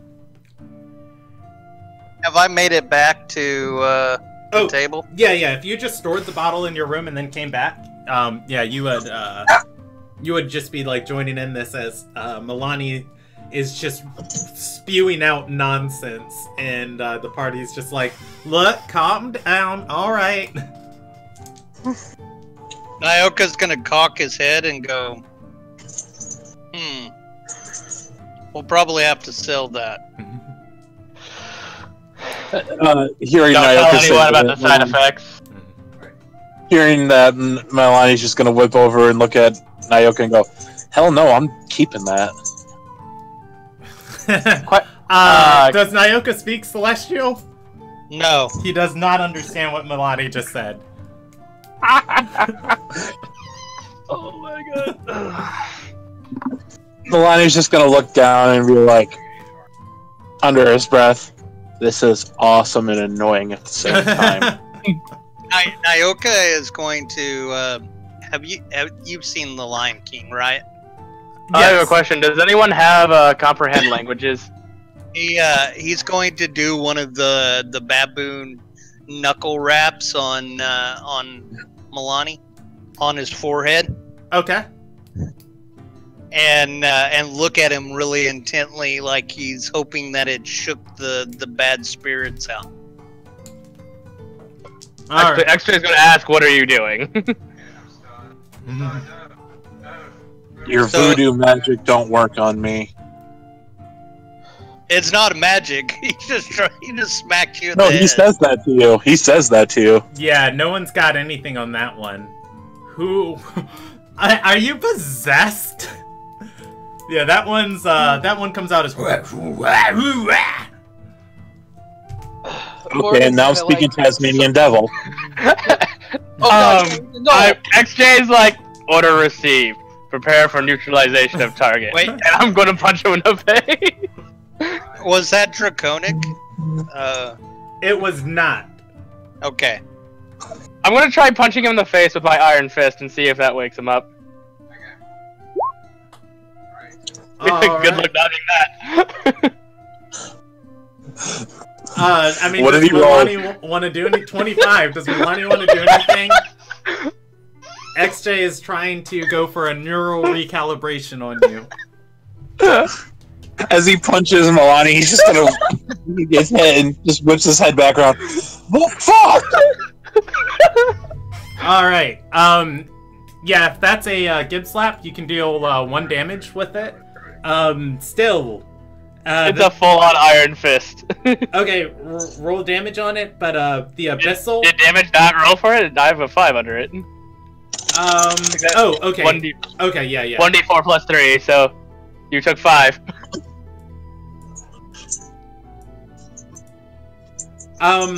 For the future, click the damage. That way, you know, that's the average, I think, of your damage roll.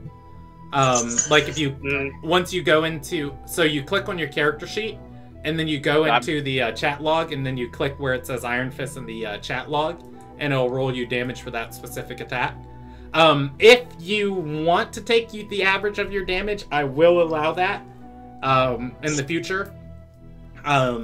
Most people like rolling it, but you know, you will have to tell me beforehand.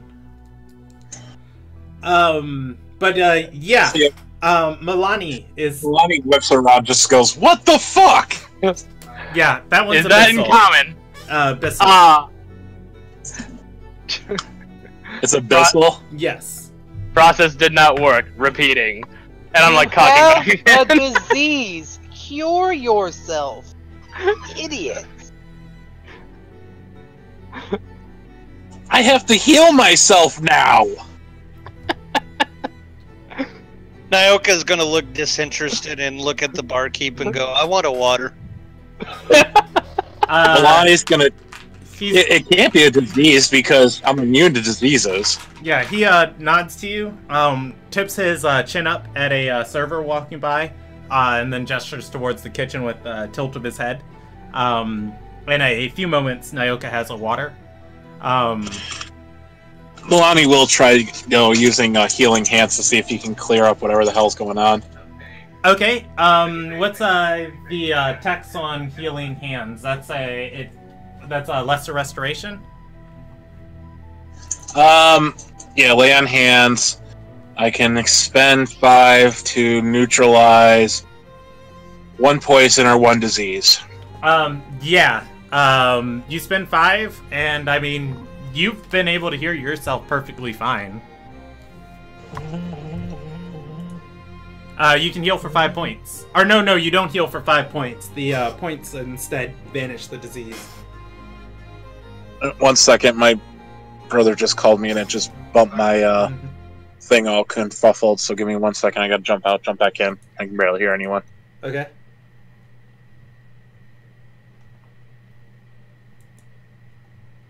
What's everybody else want to do? Leave them to be stupid? Well, anyways, after I do the healing hands try, I look up at Morgan and go, "Is that better?" Morgan is walking away.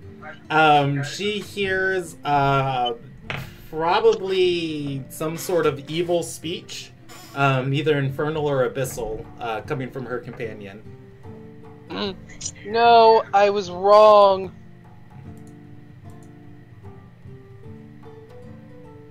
Well, it's just like, and just gets up and starts walking with the rest of them. Alright, your comes out in common. Oh, the first thing that comes out in common! Okay. Everybody's like, oh wait, I understood that. Isn't "and" just like universal? Yeah, exactly. It's annoying. But yeah, where do you guys want to go? What do you want to do? It is your world, your session. I won't railroad you until you waste half of it. Won't railroad you until you spend like half of the day at a bar.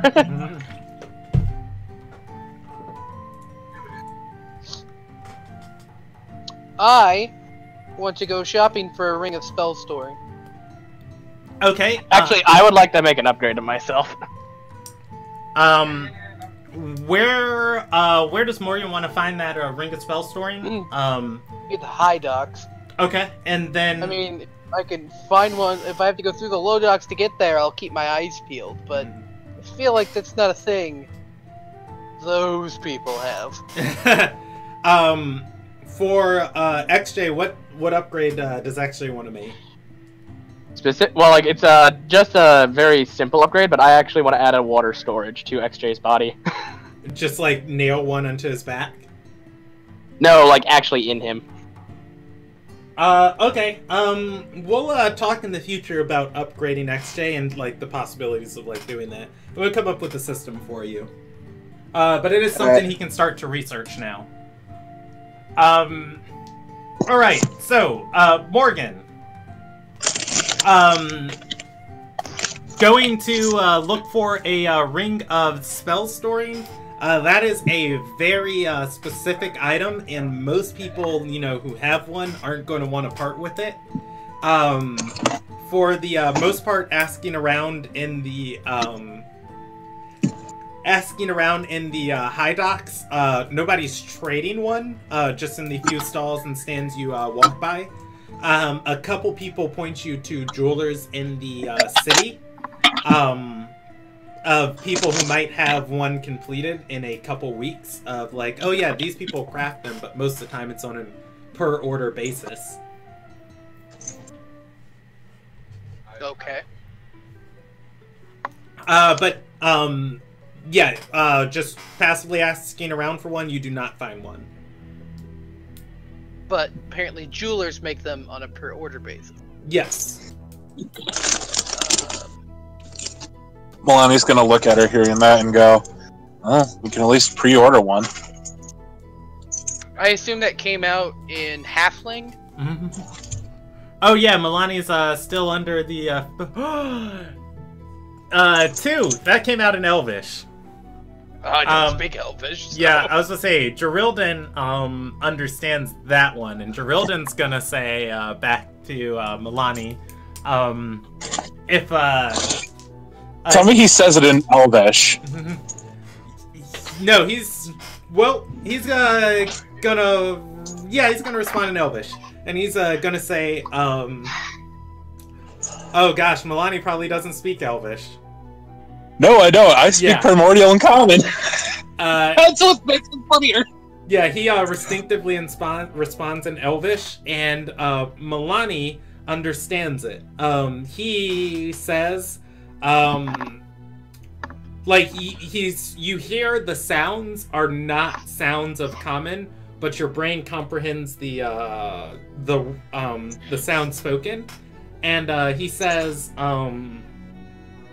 if anybody is willing, has the time to make one, and isn't already in the process of doing so, then yes.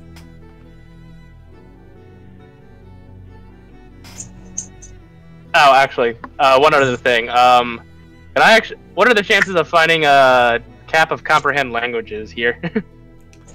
I mean, investigation check. It's a huge city with a lot of people talking a lot of different things. Probably high. Brandon. Yes. No, since he just spoke Elvish to me and I understood it. Yes. Milani's gonna try to focus and try to speak the same language a second time in a row. Okay. You know what? With exertion, I'll allow you a gosh, what is that thing? I'll allow you give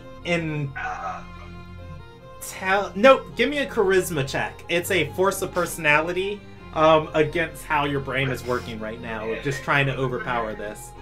What do you say? I understood that. Celestial. with as good as your charisma is, that's hilarious. So, yeah, I rolled in that one. Friday night rolls. Yeah. No, yeah, Friday night rolls. Yeah. Xshay is gonna find a couple people wearing these, especially in the high docks. You find 3 people wearing them, but you don't find any vendors selling them. They are pieces of fashion for merchants moving about with guards, magistrates who need to be able to speak with anyone holding them at his side. They are just you don't find anyone willing to sell them immediately, but you do find 3 people with them of just like, hey, do you know where I can find one of those? Oh, I traded mine. Oh, do you know where I can? Well, this person made it. It's like, oh, where is he? Oh, he got killed last week by pirates. Like, okay, well, where'd you get yours from? It's like, it was given to me from the Master of Harmony. Yeah, that's about what he's gonna get from that investigation check. I feel like I'm gonna have to shake someone down for one of these. Well, do they look important? I'm not actually. Don't. Don't set up an account. Do they look important? Most people inside the high docks do look important. I mean, occasionally, there's going to be the commoner who just has to come through this area. But yes, to Nyoka. There is, I don't know how much you guys were paying attention to the Discord this weekend. But there is the unspoken rule in this region of kind of, you know, you don't, low docks, people from the low docks don't commit crimes in the high docks, and then, you know, vice versa. Just like, hey, there's a respect owed to each side of town. You guys don't come up and bother us up here, and we won't send, you know, mercenaries and law enforcement down there. We're not from either, so we don't care. Well, I mean, you guys are associated in working for people in the low docks. Yeah, we're officially associates with the low docks. Also, just don't fucking cause a ruckus over a cap of comprehend languages. Now, if we gotta shake somebody down for that ring of spell storing, we'll fuck a bitch up. You see, it's not called hypocrisy, it's called I need this. I thought it was the Riga spell story you were talking about. No, you guys don't find those. I mean, the next step would be to ask for one of those fancy jewelers. Or to hunt down a very sexy pirate that owes us money. She owes a lot of people money in this town. Or at least she owes Fives money.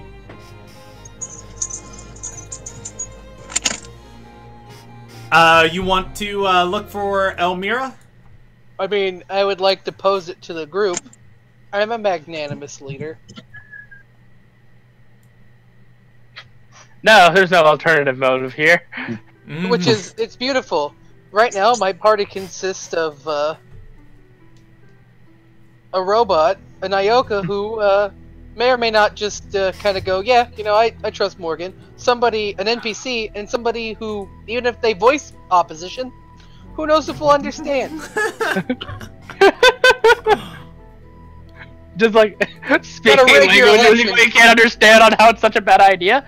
What's that? You agree with us? Alright, let's go. Milani's gonna switch over to Goliath speak and just throw up a thumb. I mean, it's once again charisma check to try and speak something specific of overpowering this. Otherwise, it comes out as giant. He's close. No, I wasn't actually saying that. I was like, Goliath in the book, they don't really speak. Oh, okay. They use hand gestures. Yeah. So he's just Goliath and Ilderon doing have a very up. specific manner of speaking. You bring great tithings. Well. All right. No, he's. But anyways, yeah. So to find Elmira, that is not something I'm going to skip over. That is actually something, you know, like you guys have to talk and ask about specifically, you know, in how you approach these subjects of pirates. This city is shoulder to shoulder. People, like, you know, people walking down the roads, carriages moving in every direction, rich people, you know, riding in the back of carriages, trails of mercenaries, like, jogging behind them. I can just start describing people into a crowd, and you guys can stop me when you want to pick out one, or I can roll you a percentage die. However you want to go about this, you can. I feel like... Yeah, where should we start? Because, I mean, we could just start asking, like, random strangers. Hi, have you seen this pirate? Or we could maybe go back over to Fives' and start there. Milani's gonna tap Morgan on the shoulder and try to mime out. Sigh. And he's gonna try to mime out, basically, we should check the docks. Do you speak as you're doing it? No, I'm just kind of like making like water and shapes looking like docks and stuff like that.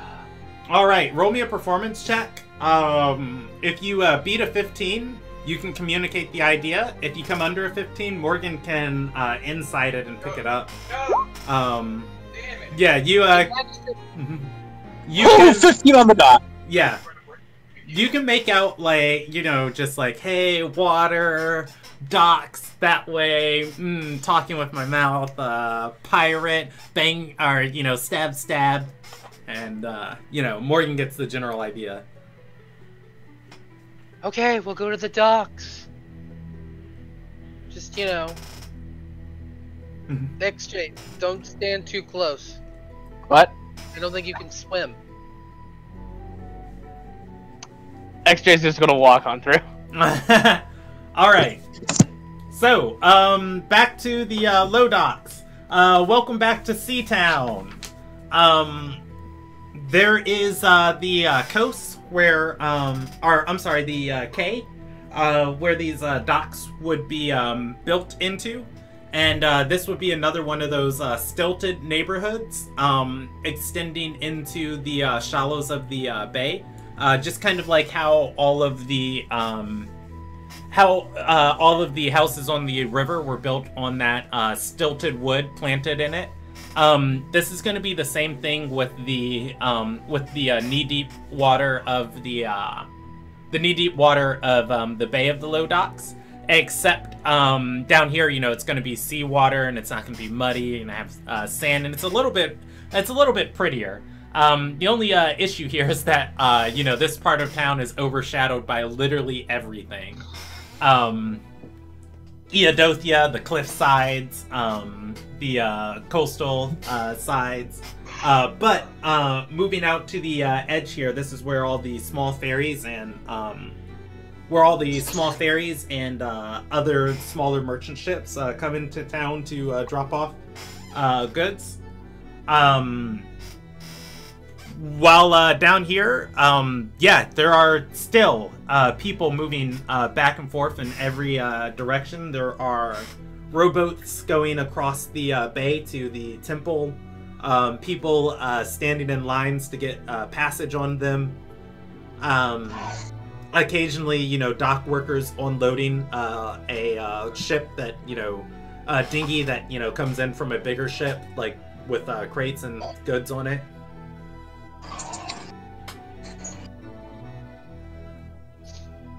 I can start describing members of the crowd if you'd like.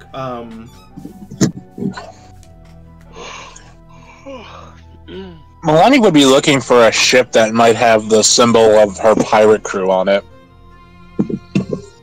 Okay, roll me a perception check.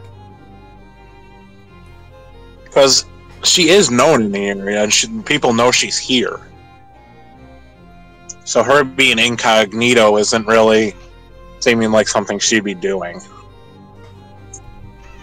Looking out into the bay, what's the name of her ship?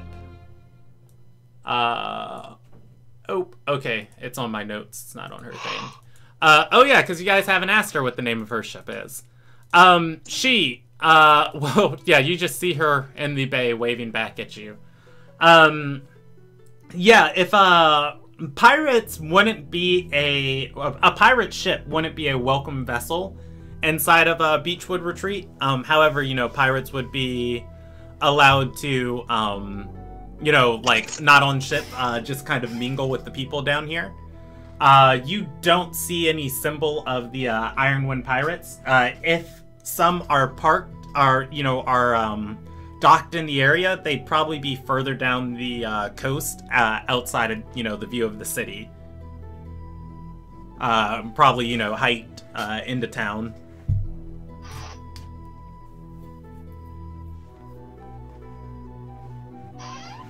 No, that's all Milani's got. Mm-hmm. Let the brain figure it out. Then again, even if he saw something, he wouldn't be able to tell anyone. That effect's not permanent, so... Morgan he doesn't know that. Take a look around to see if she sees. She'll go for Almira herself. Okay. Like an pirate's boat. So, perception? Yeah. Looking around, I mean, you're going to see a few, flamboyant females, a few, trying not to be noticed. None of them look particularly like Elmira. Melania's gonna tap Nyoka on the shoulder. Nyoka's gonna look over his shoulder. And he's gonna start pointing at his nose and make a sniffing noise, like...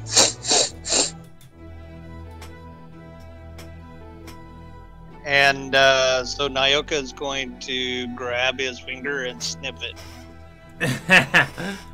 I mean, you can roll me a survival check to track Milani.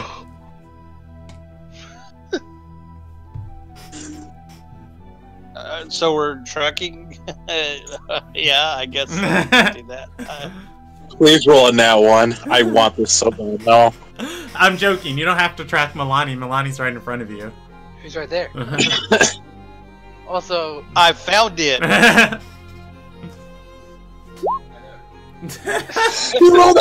Okay. Look at those rolls. Well, the 13 would have been the check, but you don't have to roll to find Milani. Yeah. Yeah, you smell Milani's finger. It smells nice as, you know, it's kind of dripped in a little bit of the fragrance of the phoenix blood. we're going to have to maybe get a little more friendly about this search. I can't seem to spot her. Nyoka. Yes. You take 1 point of lightning damage as you are shocked sniffing Milani's finger. Okay. What? You got some of the good shit. Yeah. You, like, static electricity discharges off your finger as soon as Nyoka gets close and zaps his nose. Nyoka's Milani, going to back look at off him. and rub his nose. Well, he's just looking at his hand like, what?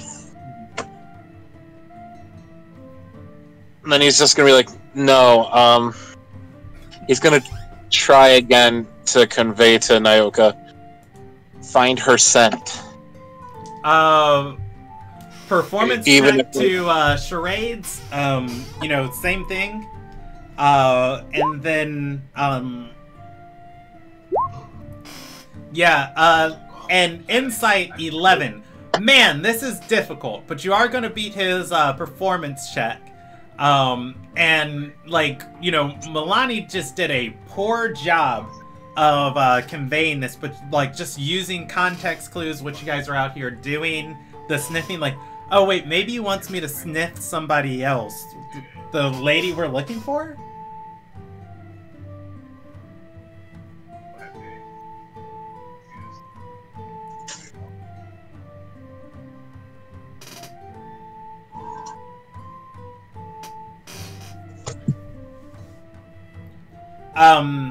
Does Nyoka want to do anything with that information? Yeah, sorry, I hit the wrong button. Yeah, I'm going to try and again take a big lung full of air and see if I could possibly track her. All right, survival check to track. I mean, she is also a pirate, you know, with reputation. You don't have to rely on, you know, rolls to try and hunt her down. You do remember her scent, and I'm going to roll her a percentage die how soon she was in this area. You do know her scent, and you're going to catch the faintest fragrance of her just like wafting through the area. It's hard to make it out with everything else, like here in the low docks, as you know, it's a horrifically like smelly shoulder to shoulder place. You can't make out the direction, but you can assume you're looking in the right place. Nyoka's gonna turn to Morgan and go, she's here, but I don't know where. Well, we can just ask around. Who's right next to me? That isn't part of our group. Around you, so you guys are looking at the start of this docks. I'm assuming, you'd go out as far as you can to start looking out. So you'd be standing near the people in line to get ferried across to Eodothia. And you're going to see a weirdly dressed woman kind of like clinging her coin purse as, she's like standing in this line looking at all the people around her. Old man sweating in the sun of the morning.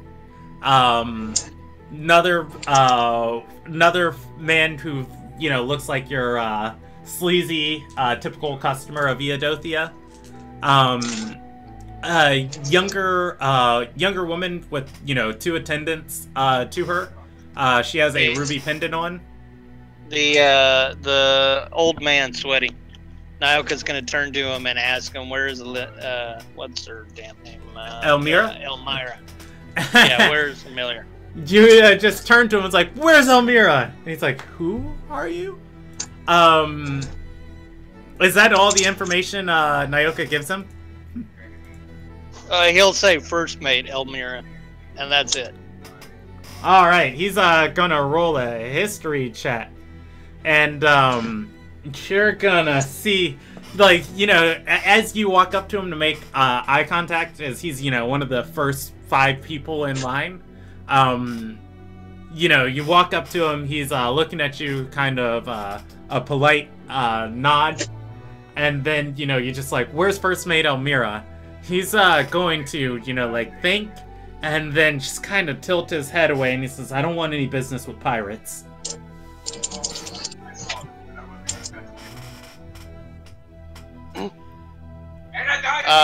Nyoka is going to grab him and say, "We have business. Where is he?" So yeah, you just grab this man out of the blue, start start demanding answers out of him, and he's gonna say, I mean, I've only seen a couple, but I don't go there often. I heard down in the cove, the pirates have a place they like to hang out when they come to town.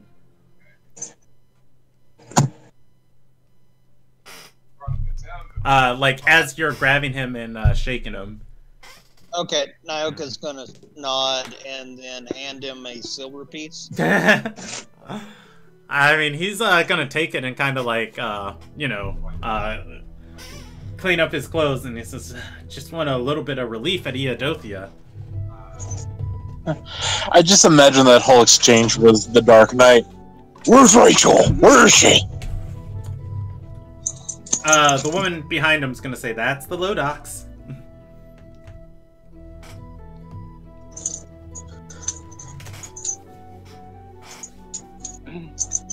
Are we're done shaking down people that and then paying them for being useless? Morgan's just gonna look at her with a grin and go, "Why, are you jealous you didn't get a chance to?" I wouldn't have paid him. You don't get. Wait, did that come out in common?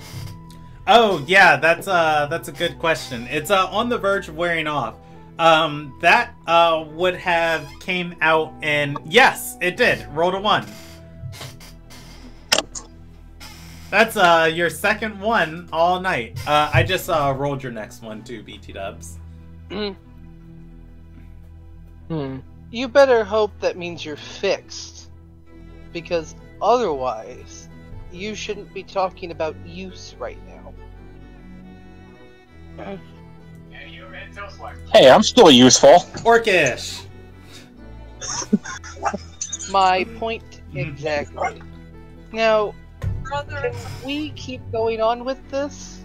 He didn't know anything, but somebody else has to know something.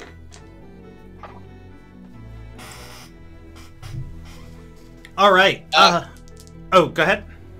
Nyoka's gonna look at Morgan and go, "Maybe you should question him then, boss." I thought he said there was a place where pirates are. Yeah. He said they hang out at a place down in the cove. Well, I mean, like, good place to start would be the cove, wouldn't it? Weren't we in the cove? So this is Seatown because each neighborhood of Seatown is labeled C. You were in the Cliffs. Was where that was where what's her face was Cuker was staying. You guys can roll me a history check if for your knowledge of the region to go to the cove, or in intelligence check, just trying to like think, okay, what direction is that? Morgan, Nyoka, and Milani have all never heard about the cove. Of course, that's the answer that follows those rolls. Yeah, it is I mean, he said it was a place. It's got a C in it. It should be someplace in Seatown. But from like where you guys have been like walking around, your time just dealing business in the region, and like go pick up food supplies from this part of Seatown or this ore shipment from here. You guys haven't heard of the cove before.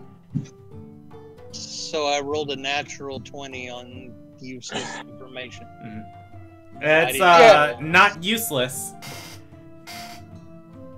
It eliminates information we don't know. It means either I'll give you guys for that nat 20. I'll give you guys a free insight successful check for Nyoka. This man gave you information about a secret place. I was gonna say, I was like, judging by all of that, that means that it's like the cove is like the speakeasy black market, something similar. Platform 9 3/4. Milani's gonna Say something in halfling. He has an idea, but he's not sure if he can convey it yet or not. Nothing ain't. He's gonna look at Morgan and go, "Why don't we ask the new recruit?" All right. Actually, it's almost been an hour. I'm going to roll a percentage die for you because you did really well on your save. It comes out as recruit. It does fade at this point.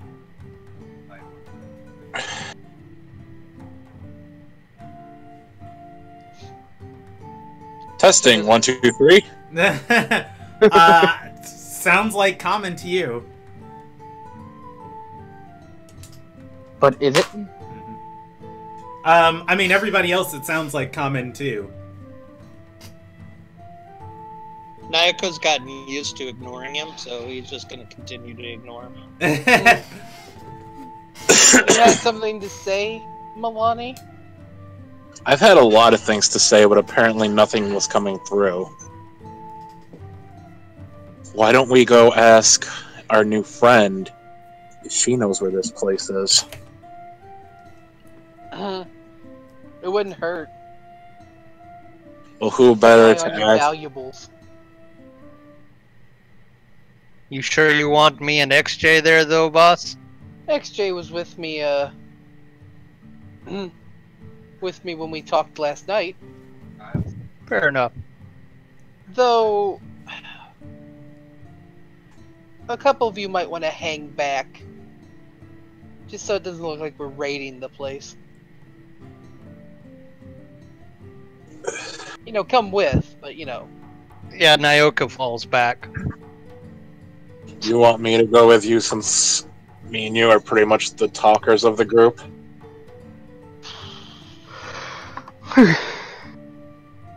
now that I can talk again? I don't know. Yeah, you know what? Just in case. If Nyoka's gonna stay put, you're the only elder person that's seen Elmira in case we have to describe her. Well, I'm still gonna be there. I'm just gonna be. Well, yeah, no, my point was, like I was saying, I was like, let's not sit here and wait till I get back. It's just, you know, maybe don't cross the bridge. You know, like stay outside the door kind of business. Because she doesn't like XJ and Nyoka. What would give you that idea? I feel we get along great. Best of friends, even. It was explicitly said. Nonsense. That's how people always treat me. But yeah. Okay, so you guys head to Cuker to ask her about the cove. There was something I wanted to say. For Milani. So the whole time you've been walking through Beechwood Retreat, you have heard the call, or rather you've heard the conversations of people, and you've understood everything. Like each you didn't pay attention to every single word said, but every word said, you know, was something your brain comprehended of, like, oh, that word, that word, that word, that word, that word. Your hearing, though, slowly fades from, you know, that comprehension to, like, now, you know, occasionally you hear people talking in common, and then, you know, you're starting to hear the languages again you don't understand. Your brain can no longer, you know, pick them apart. Anyways, you guys return to the cliffs. In the cliffs, it's not going to, looking for Cuker. She is still going to be there, just getting super lucky with your percentage dice. But this time she's actually going to be out on the crates. She is sitting on top of a stack of 3, talking to the newer members, and of course Kingal is there in the crowd that she's talking to. She's reclined as you guys come by, and as you do, she's going to look up and wave towards your group. I'm going to get the cards. Mm-hmm. Well, she's sitting on your normal table. I'm going to get the cards. Sits on top of her, like, who would like to play? But yeah, I'm assuming you all approach her. She stops her conversation and says, our new allies. Yeah, that's how she greets you.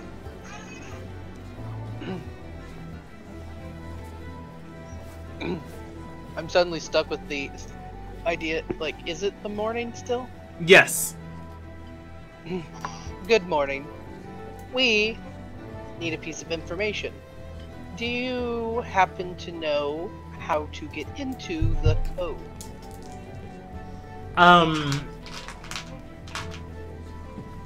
She is going to nod and say, it's not well guarded at all, because they don't ever expect anyone to want to go wandering in there. We're quite good at wandering into places. No, a pretty pirate owes me money.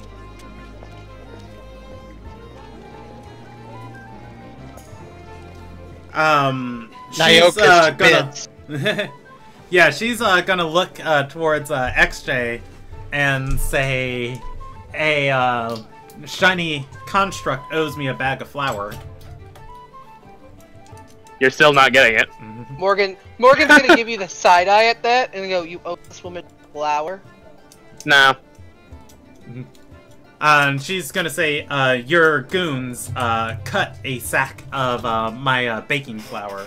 It's hard to feed all the mouths I employ, as it is. Milani walks up, places down 5 gold, and says, for the flour and the information. she is going to point up the cliffside and say, and she points up the cliffside in the distance and says, and on the fifth bridge up there, right between those two buildings, that alleyway built into that there's a small passage, less than 4 feet wide. Slip through and you'll see the cove.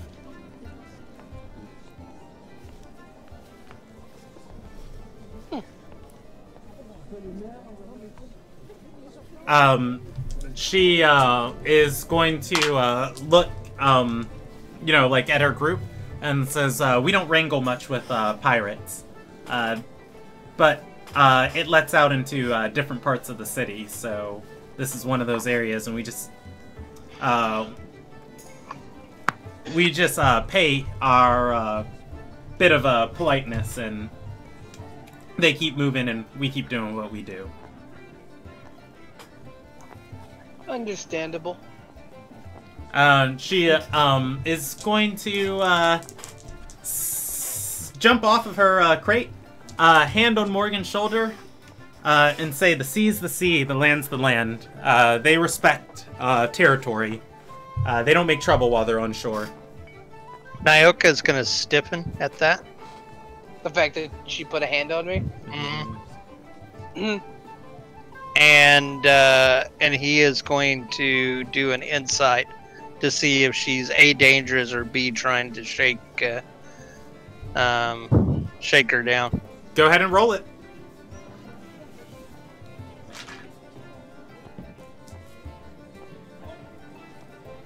All right. So, she just told you. Around, baby. Yeah, she just told you where the entrance to the cove was. Up the cliffside, you know, a couple 100 feet from her residence. And that, you know, like, pirates are this whole area is lawless, but among the lawless, they are the lawless most, you know, rowdiest, deadliest, and they don't, you know, they spend most of their time on sea, so if they kill somebody, who cares? They're gonna be someplace else next week. That said, you guys are associated with her. If you go in there stirring up trouble, this is the first part of, you know, the town that's going to be attacked.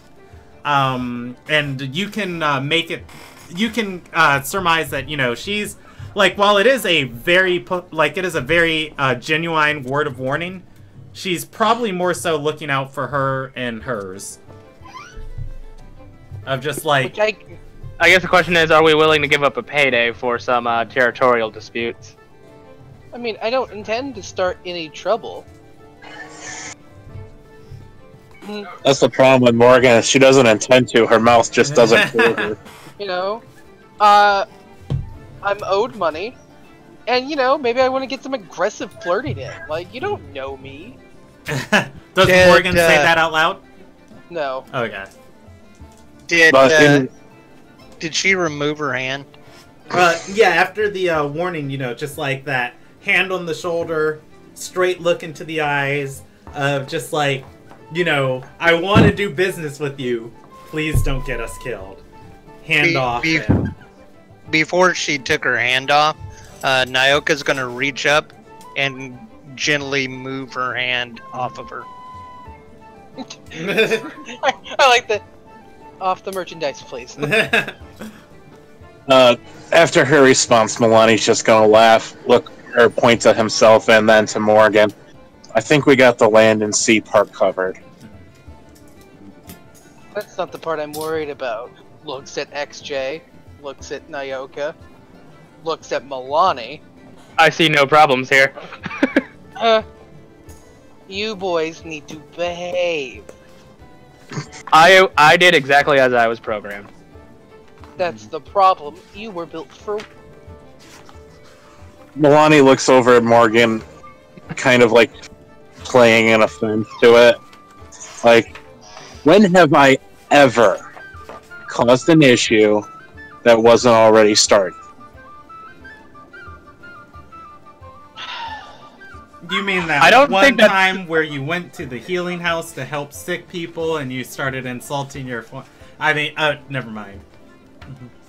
Like, I don't know, some backstory moment that wasn't covered at the start of this campaign. We could probably find something. But anyways, thank you, Cougar. God, that's a... Cougar. It sounds so Cougar? weird when it comes out of my mouth. Like, that's the thing, when I say it, it just, there's something wrong about it. Probably because it is wrong. And yet so right. We'll make sure that we don't cause any trouble. And if we do, your names won't come up. No, just a bunch of bloody bodies. Question, what part of the shore do they wash up on normally? XJ, it might be better if you stay out of this. Nonsense. You could use the power. You're all too weak to do it yourselves. This is a finesse job. But anyways, we'll, see you, later this evening, then? She nods and said, or is going to say, at the, temple, as, the sun is setting. Or at the temple at sunset. Maloney's gonna wait for the others to walk out and then look back at Kruger. Alright, is everybody else leaving? Yeah, just following the group. Okay. Yeah, you are, it's, just you and her, 4 gang members. He's just gonna look at her and go, "What happened to that temple?" She's, gonna roll a history check. And, she's going to, say, oh, I wasn't around when, I didn't live in town when it was, formed. But, it was a, young elf who thought he could, make a difference in the region, teaching the spoken wills. But, the Asatar of Undar, her order, wasn't a big fan of him, constantly pressured him out of town. It hasn't been occupied for some years now.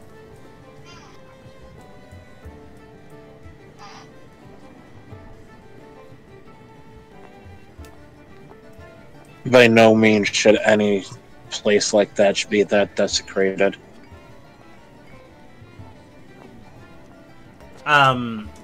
She nods and says, the Gaius, yeah, the Gaius Knight, or the Gaiori,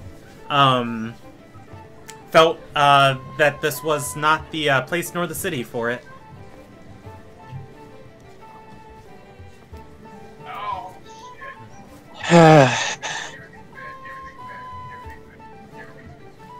Religion is meant to be shared by everyone, not suggested to, if you don't follow my word, you die.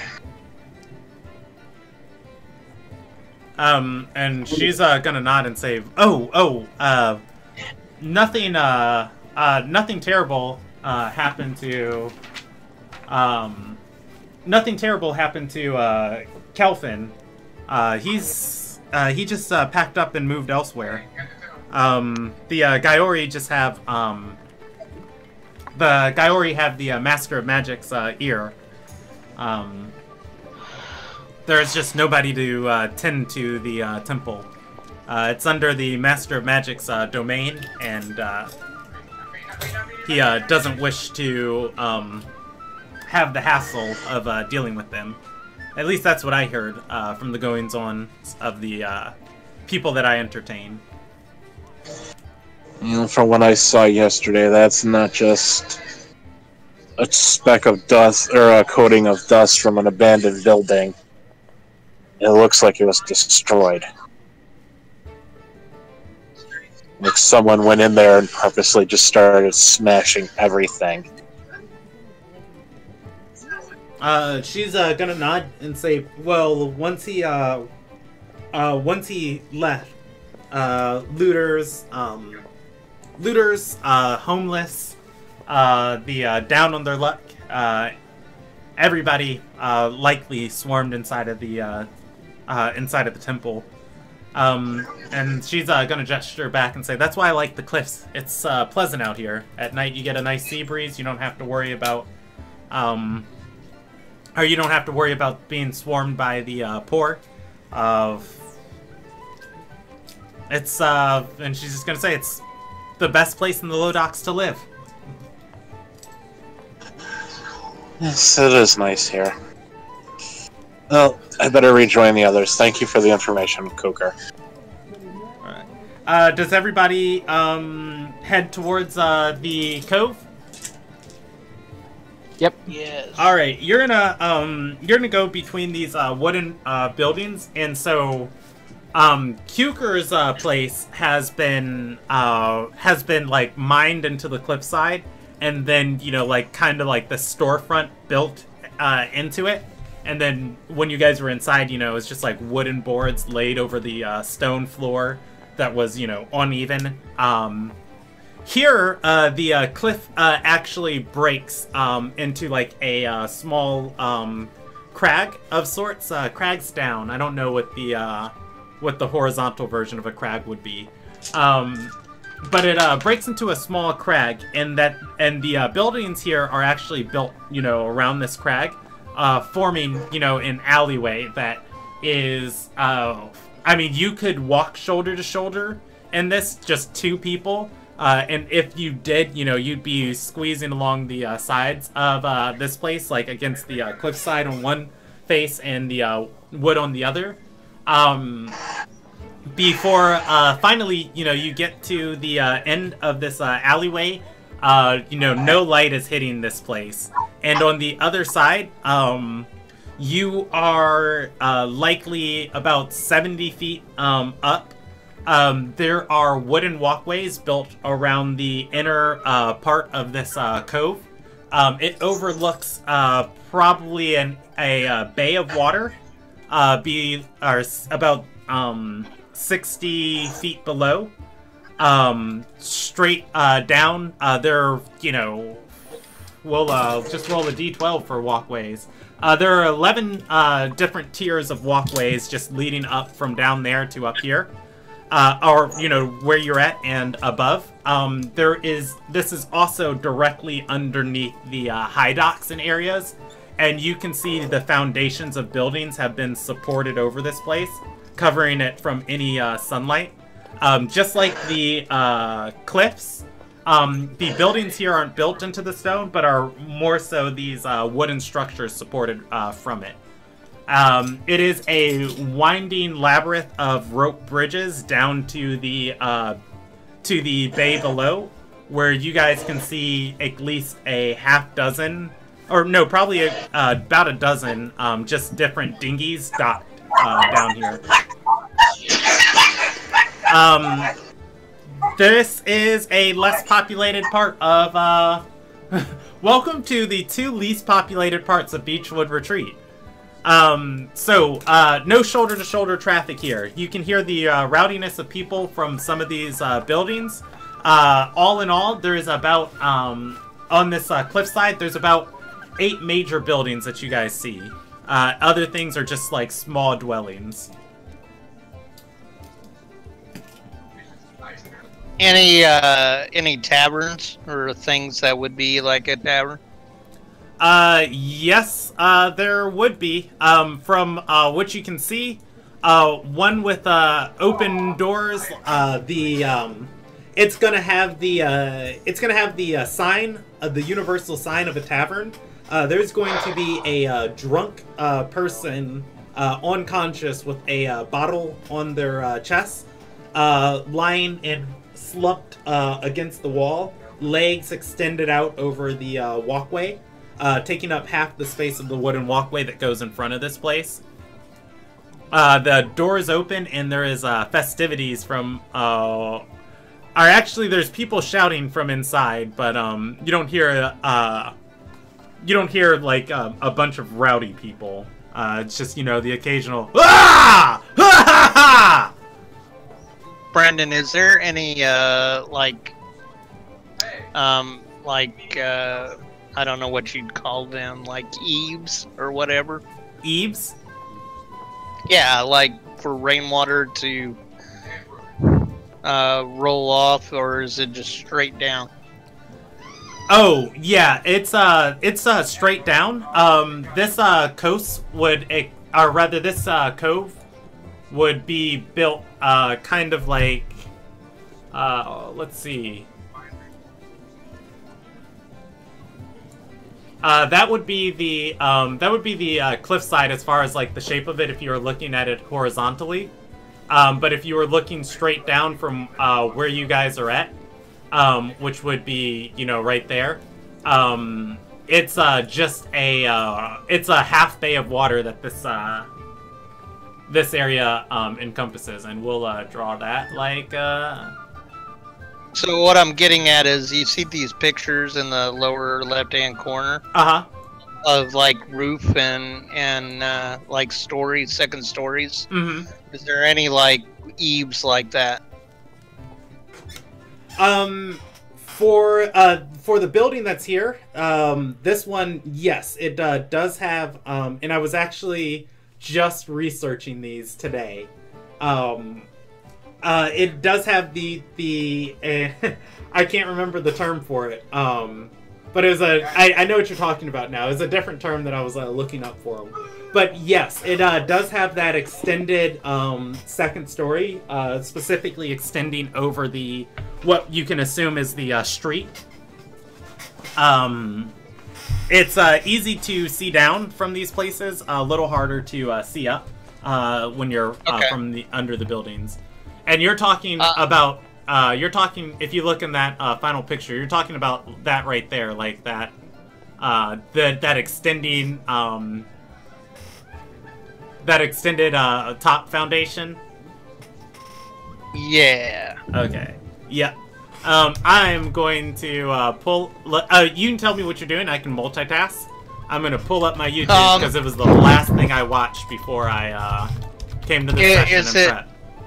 If it's big enough to actually hold the human body, I'm gonna pick up the guy down below and just throw him up on the roof, out of the way. Okay.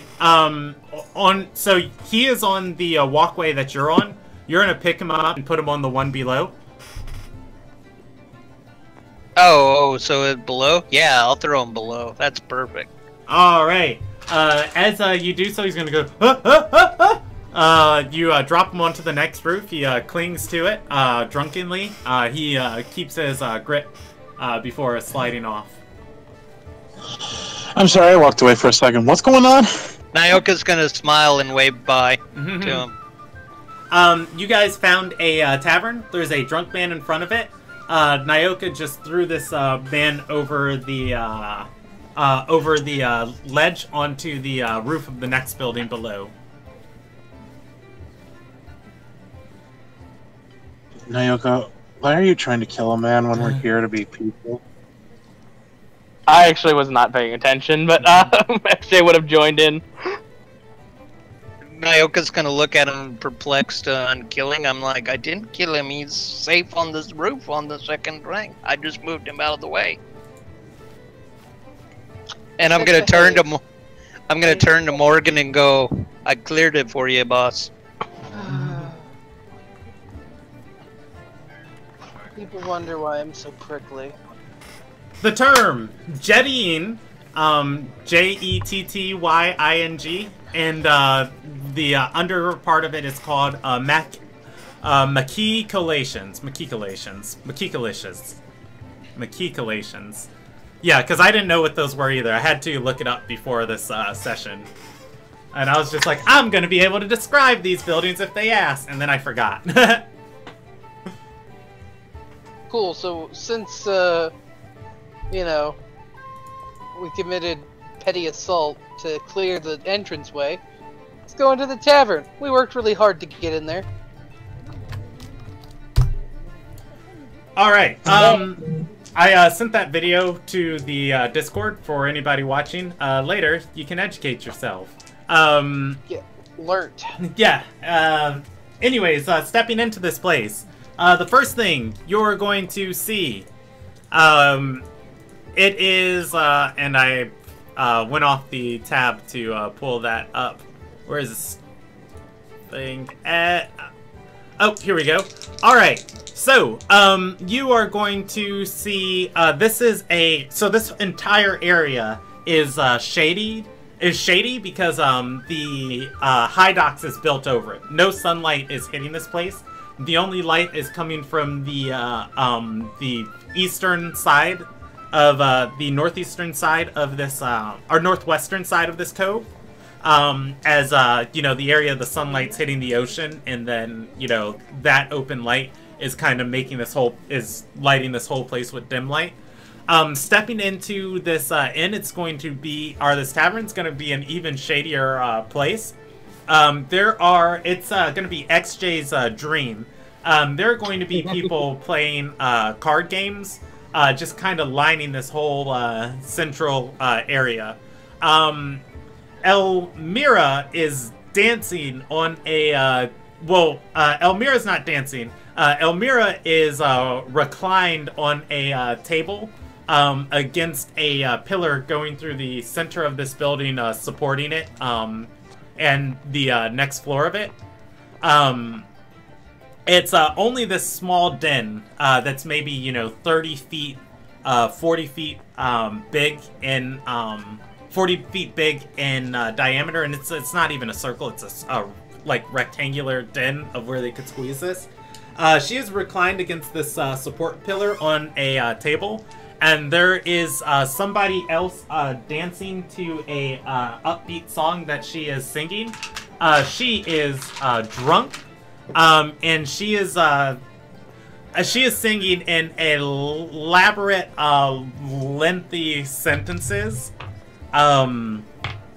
I mean, it sounds like it's common, but it's just the weirdest strings of words that's just like, what does that even mean? Parents just don't understand. Lonnie just looks to the rest of them. Is that what I was talking like? No, you are. Yes. No.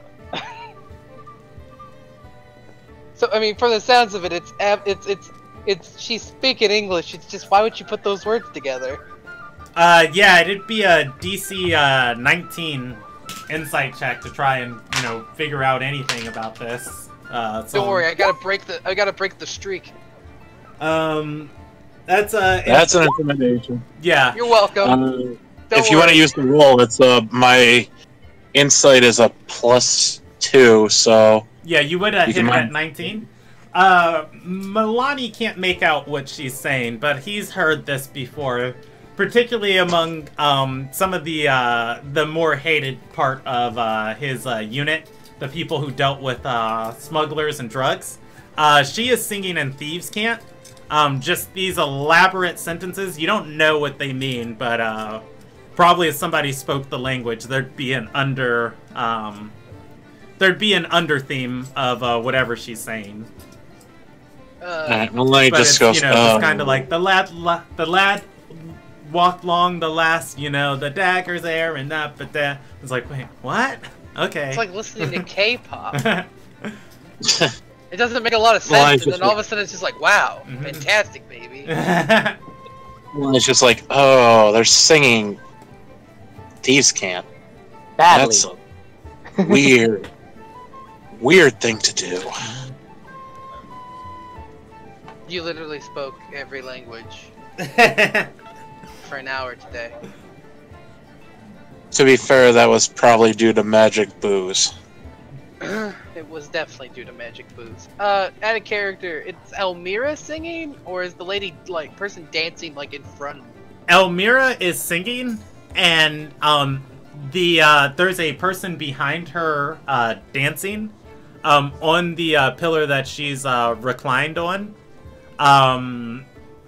They are actually. I'm gonna roll the second person a check. Well, I didn't set the parameters for it. High, they're drunk. Low, they're not. They're presumably less drunk. they're still swaying, to like every word she's singing. Nobody really seems to be paying them attention. The woman dancing is in a flowing multi-layered dress. Probably the weirdest thing you've seen in especially this climate and this area of the world. It is overly lavish.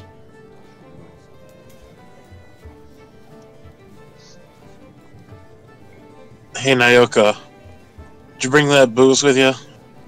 Nope. Good. Are you saying that because you didn't really bring it with you, or are you saying that because you don't want me to drink it again? I'm saying it's back at my place. Didn't you see me take it up? I was too busy trying to figure out why no one could understand me at that point.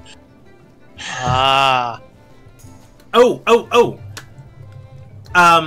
Final thing, and I'll let you guys go. Everybody in this bar is heavily armed. You guys can probably even surmise there's a man missing part of his lip. And just in the hole that's there, he has a huge canine tooth going upwards. That is a dagger blade, like a piece of a dagger blade. He has a fucking knife tooth? Yes. Everybody is super armed here. I hope his nickname is Knife Tooth. Dagger Tooth. Dagger Tooth! Can we... Can we, like, Cuker, you're friend... fired. You're hired, Dagger Tooth. Why do they call you Dagger Tooth? Dagger Tooth is going to be his name, no matter what it is. Yeah. Take a page from Nyoka. That's the beauty of nicknames. His name could be equally cool, like Dick Hammer. And we're gonna be like, no dog, you're Dagger Tooth. I mean, Nyoka calls XJ Spirit Rock. So. I will tell you guys off the bat, you are allowed to call him whatever you want. His name's not Dagger Tooth. I assume it's not Dagger Tooth. We'll call him Dagger Tooth. Congratulations, we're giving you a new name. I'm the scourge of the inner sea and the You are Dagger Tooth. It's Dagger Tooth or Taser.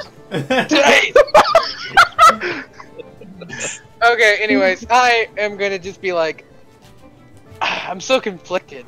The goal's in sight, but if I just walk over there and like give you guys 5 feet of room,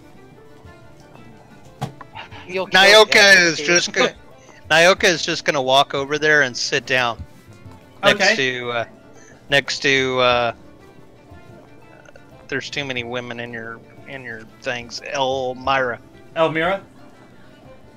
It's I'd say it's a pretty 50-50 world. I try and keep, fantasy balanced in the way that population and genetics would do.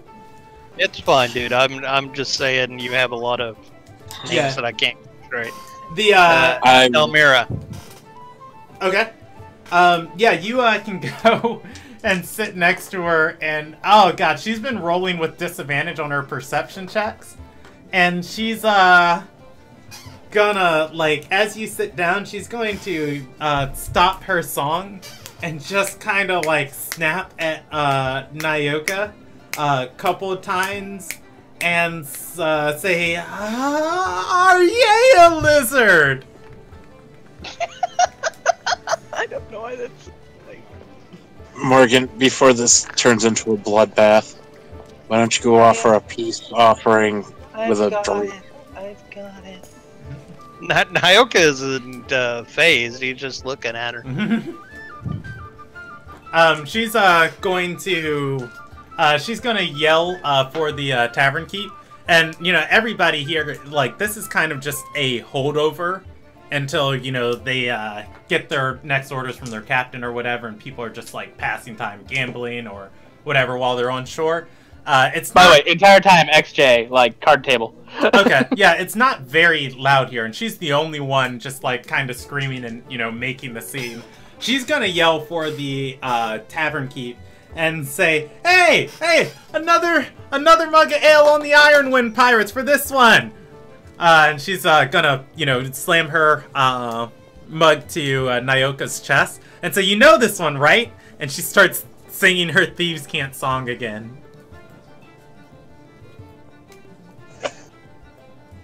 Occasionally stopping and saying, "Come on, come on!" I feel like at this point Morgan will walk up, if anything, because at this point it might be because Nyoka needs the ejector seat.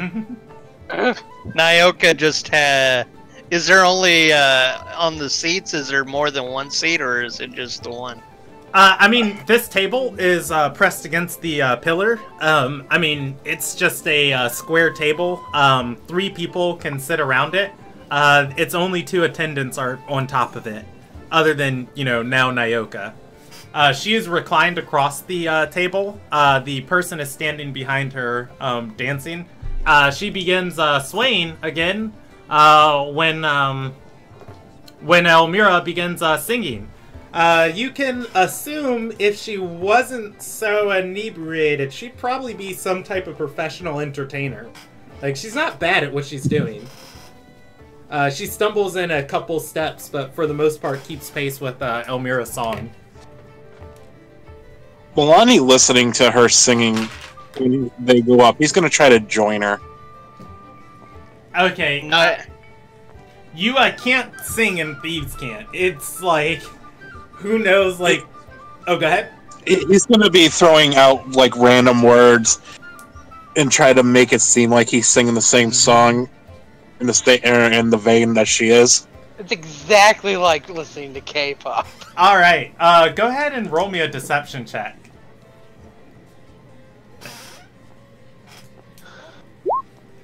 Yeah. What a hero. So she's rolling with disadvantage, and she rolled a 2 on her insight. Like, you come in and start, singing to the tune, but, just more random words. And she's like, squints and says, "Wait, what? Yeah, that's it!" And begins singing along with you. You guys are not synced and not saying the same words, but she's into it. While doing so, Milani's just gonna, like, pull his hand up and start pulling Morgan over, like, now. Well, she's still... I'm entirely too amused by this. You're going to see a rare sight. There's a genuine smile on Morgan's face. Nyoka's gonna get up from his space, motion for Morgan, and hand her the drink. If Milani could detect possession, he would be doing that right now on Morgan. Just... Fine, I'll sit down. I'm gonna drink. Alright, she continues rolling with disadvantage. But, so, here's the thing. She rolled a 19 and an 18 on her performance check. It's a good song. But she keeps rolling 5s and 4s to recognize you guys. As as Morgan swaps out, as Nyoka swaps out for Morgan, she's going to look at Morgan and say, stopping her song again, and she's gonna say, "Oh, you're pretty. I once knew someone blue like you. Can't go back there. Owe them too much money." Well, yes, you do. But I like the sea. Rubbing a hand in a swirl on Morgan's forehead into her hair, and then she continues singing with a 17 and an 18. But those with perception disadvantage. checks, though. This is so great. And I'm so weirdly conflicted, because it's kind of like, oh, you're almost so cute like this. But you also owe me a lot. Like...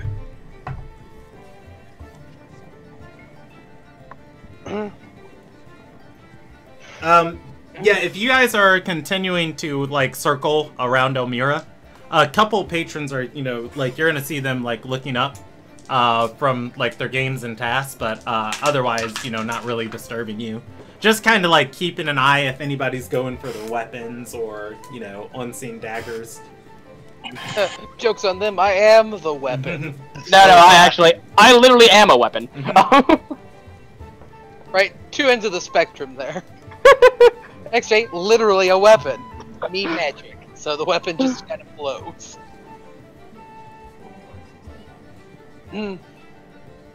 Yeah, so Morgan's just kind of taking in the spectacle. It's just one of those, like, wow, you're drunk.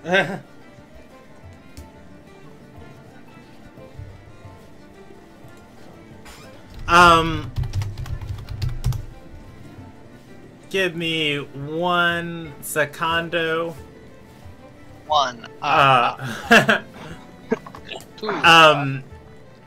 Yeah, she's going to, like, when you say that, she's gonna nod and say, "Yes, I am. This is a toast," raising the glass of, the mug of ale, and say, "We're gonna raid a town off the coast, and then we'll be rich, and my captain will love me." She looks at the woman behind her, and the woman behind her says, "A lot?" And she finishes her rhyme with, "A lot!" So... The bartender, the tavern keep is going to yell, "The most!" And she says, "Yes!"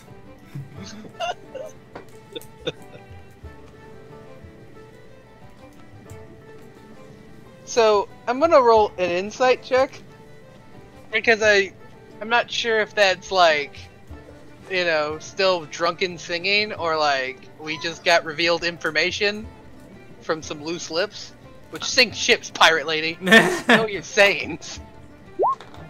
Why? I mean, who knows what's really going through this woman's mind? I mean, at one point, you know, she's like, yeah, sitting here talking to you. Then the next point, you think she's probably passed out, like, you know, she's sitting here talking to you, like, on her elbows, face propped up on her hands, ale turned completely sideways, like, pouring onto the table, looking into your face. Turns, you know, shouts at the woman. The woman says a lot, she says a lot, passes out. Thinks she's dead, and then she gets up and starts singing again. What's going on? Who knows? I hate Friday night rolls. The only upside is that I am gonna crit the shit out of that anger punch I'm giving Johan.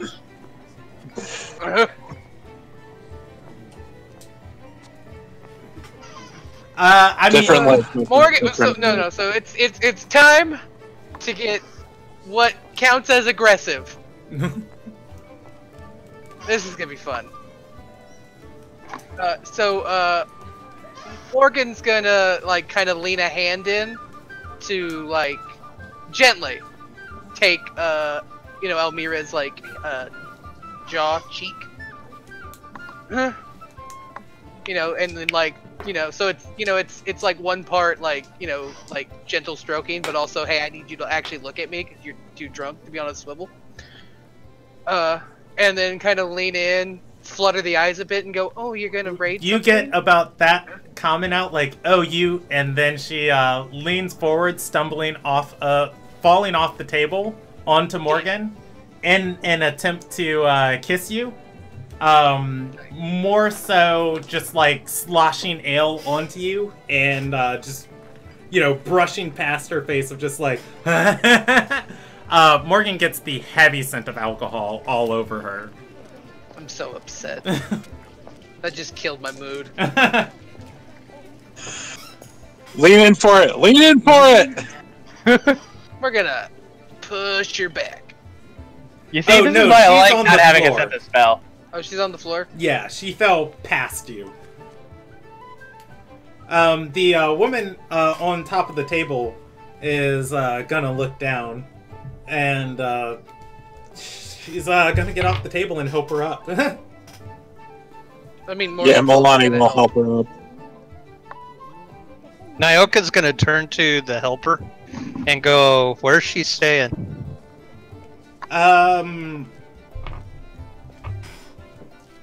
Let's roll her a history check. She's gonna shrug and say, I don't know. She bought my time and this is gonna come out as coherent speech. I don't know. She bought my time when I was walking around the low docks. Paid me 20 gold to come party here with her. Well, you can get paid to goof off. Yeah. So most escorts are probably just paid to sit there and be pretty. Yeah, she she's gonna go on and say most of the time when pirates want stuff in the low docks, you don't question it. Elmira, back on her feet, is gonna say, "You damn right, we got a whole fleet." Question: do we I'm gonna lean in real close to Morgan. Is like, do we just not want to take it off of her? Like, I doubt she'd notice. No, we're not going to do that. Nyoka's gonna look at her and go, "Should I carry her to our place then?" A 17 and a 15. As she's up, like, looking at Morgan, she's gonna say, "Oh, I recognize you. Don't I owe you money?" Well, shit. Yeah, Morgan's just kind of nod. You do, honey. She's gonna say, "Well, have an ale on me. That makes it fair, right?" You've already shared an ale with me. No, it doesn't. But I think you're a little too drunk to do business negotiation. She says, "I'm fine. How much is money?" She's going to pull out her coin purse, scattering some on the floor, and just grab a handful and say, "Is this it?" On a scale from what is she handing me on the Yomar scale? I mean, it's a lot. Morgan can surmise that, you know, it's not the amount she said she was going to pay you. I think she told you 1,200 gold. Yeah, that number's sticking out, so. Yeah, it would be hard to palm that much. Morgan can estimate somewhere between 50 and 100 coins of just like this huge hand of just dripping gold. The tighter she squeezes, you know, the more pieces that start falling out. Well, Morgan's definitely gonna take it because it wasn't offered under duress or anything. So, any money you don't have to extort out of a room full of pirates is money, and it's like, you know, it's a start, but don't you worry your pretty head over it. We can always talk later, and then, you know. No, that doesn't sound ominous at all. Yeah. Oh, no. Oh, I mean, you can call it ominous, but I'm also gonna throw in like a little bit of like a ear stroke. So call it ominous flirting. Yeah, she's gonna say, "Dat schmet. We're gonna be rich." And Tell me about it. Yeah, she's gonna say, well, when you say tell you about it, she's gonna say, crown, princes and princesses, I'm talking queen.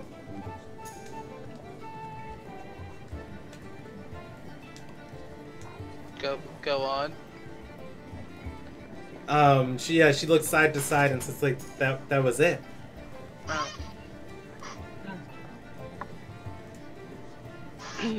Where's the job you're pulling?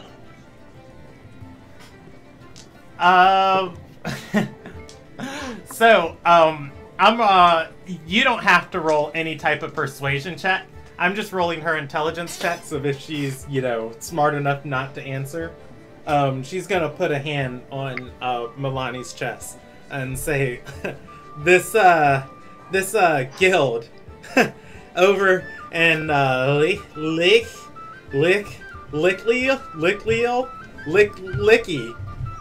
Coast. They set up outside of the Ruby Alliance sanctioned towns to skirt regulations, transporting tons of gold. And I have all of their schedules, and I gave it to my captain. We're gonna raid the bridge out of them!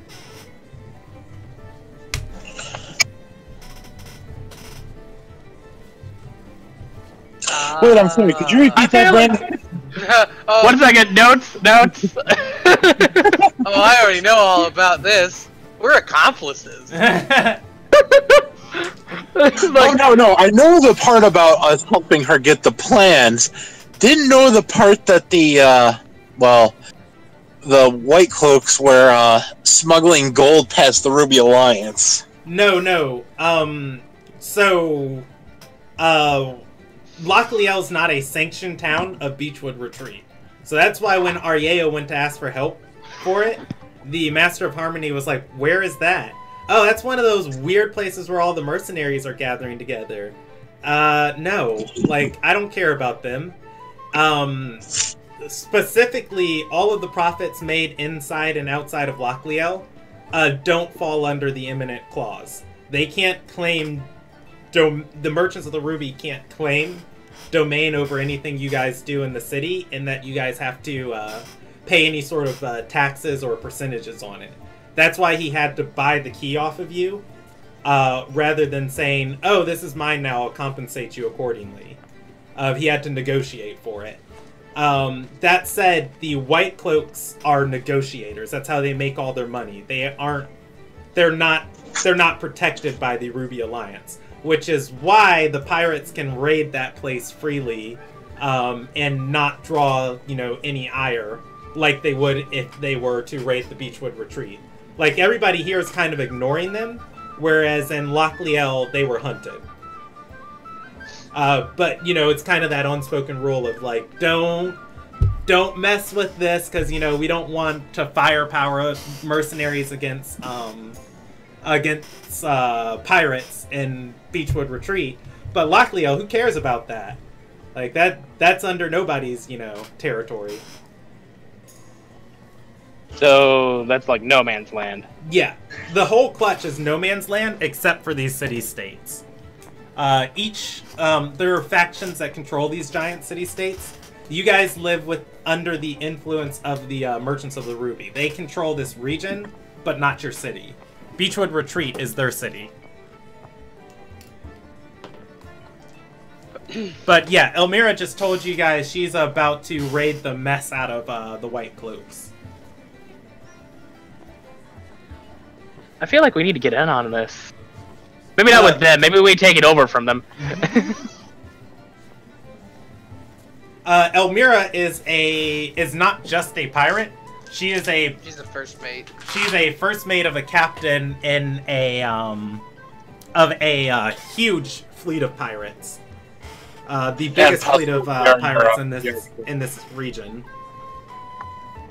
And possible carrier of the Archblight. Yeah, possibly.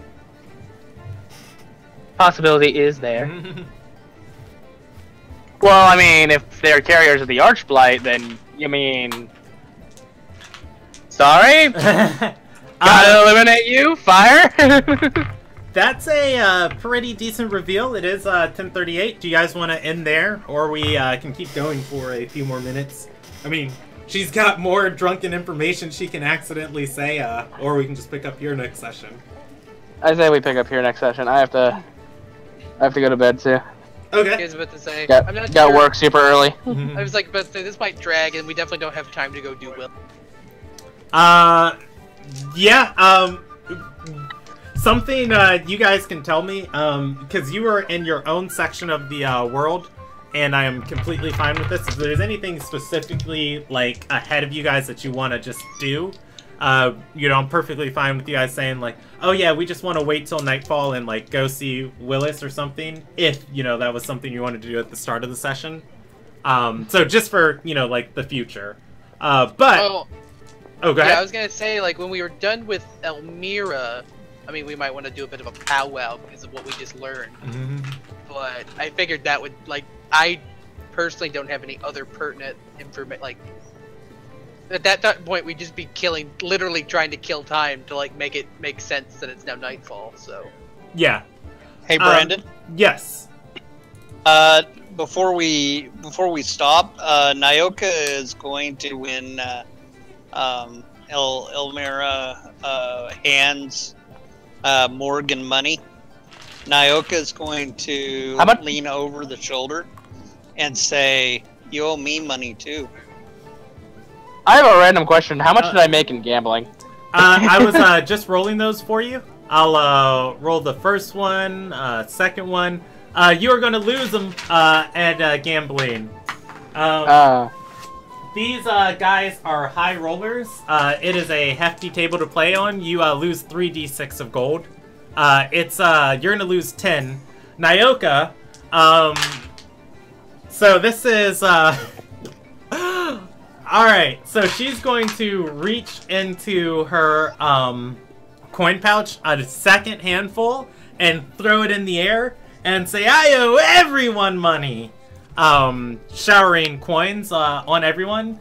It's a dexterity save, DC 13, not to take a point of bludgeoning damage being hit by this like hail of coins. I'm gonna roll it. Retractable shield. Just because. Oh my god! I did it!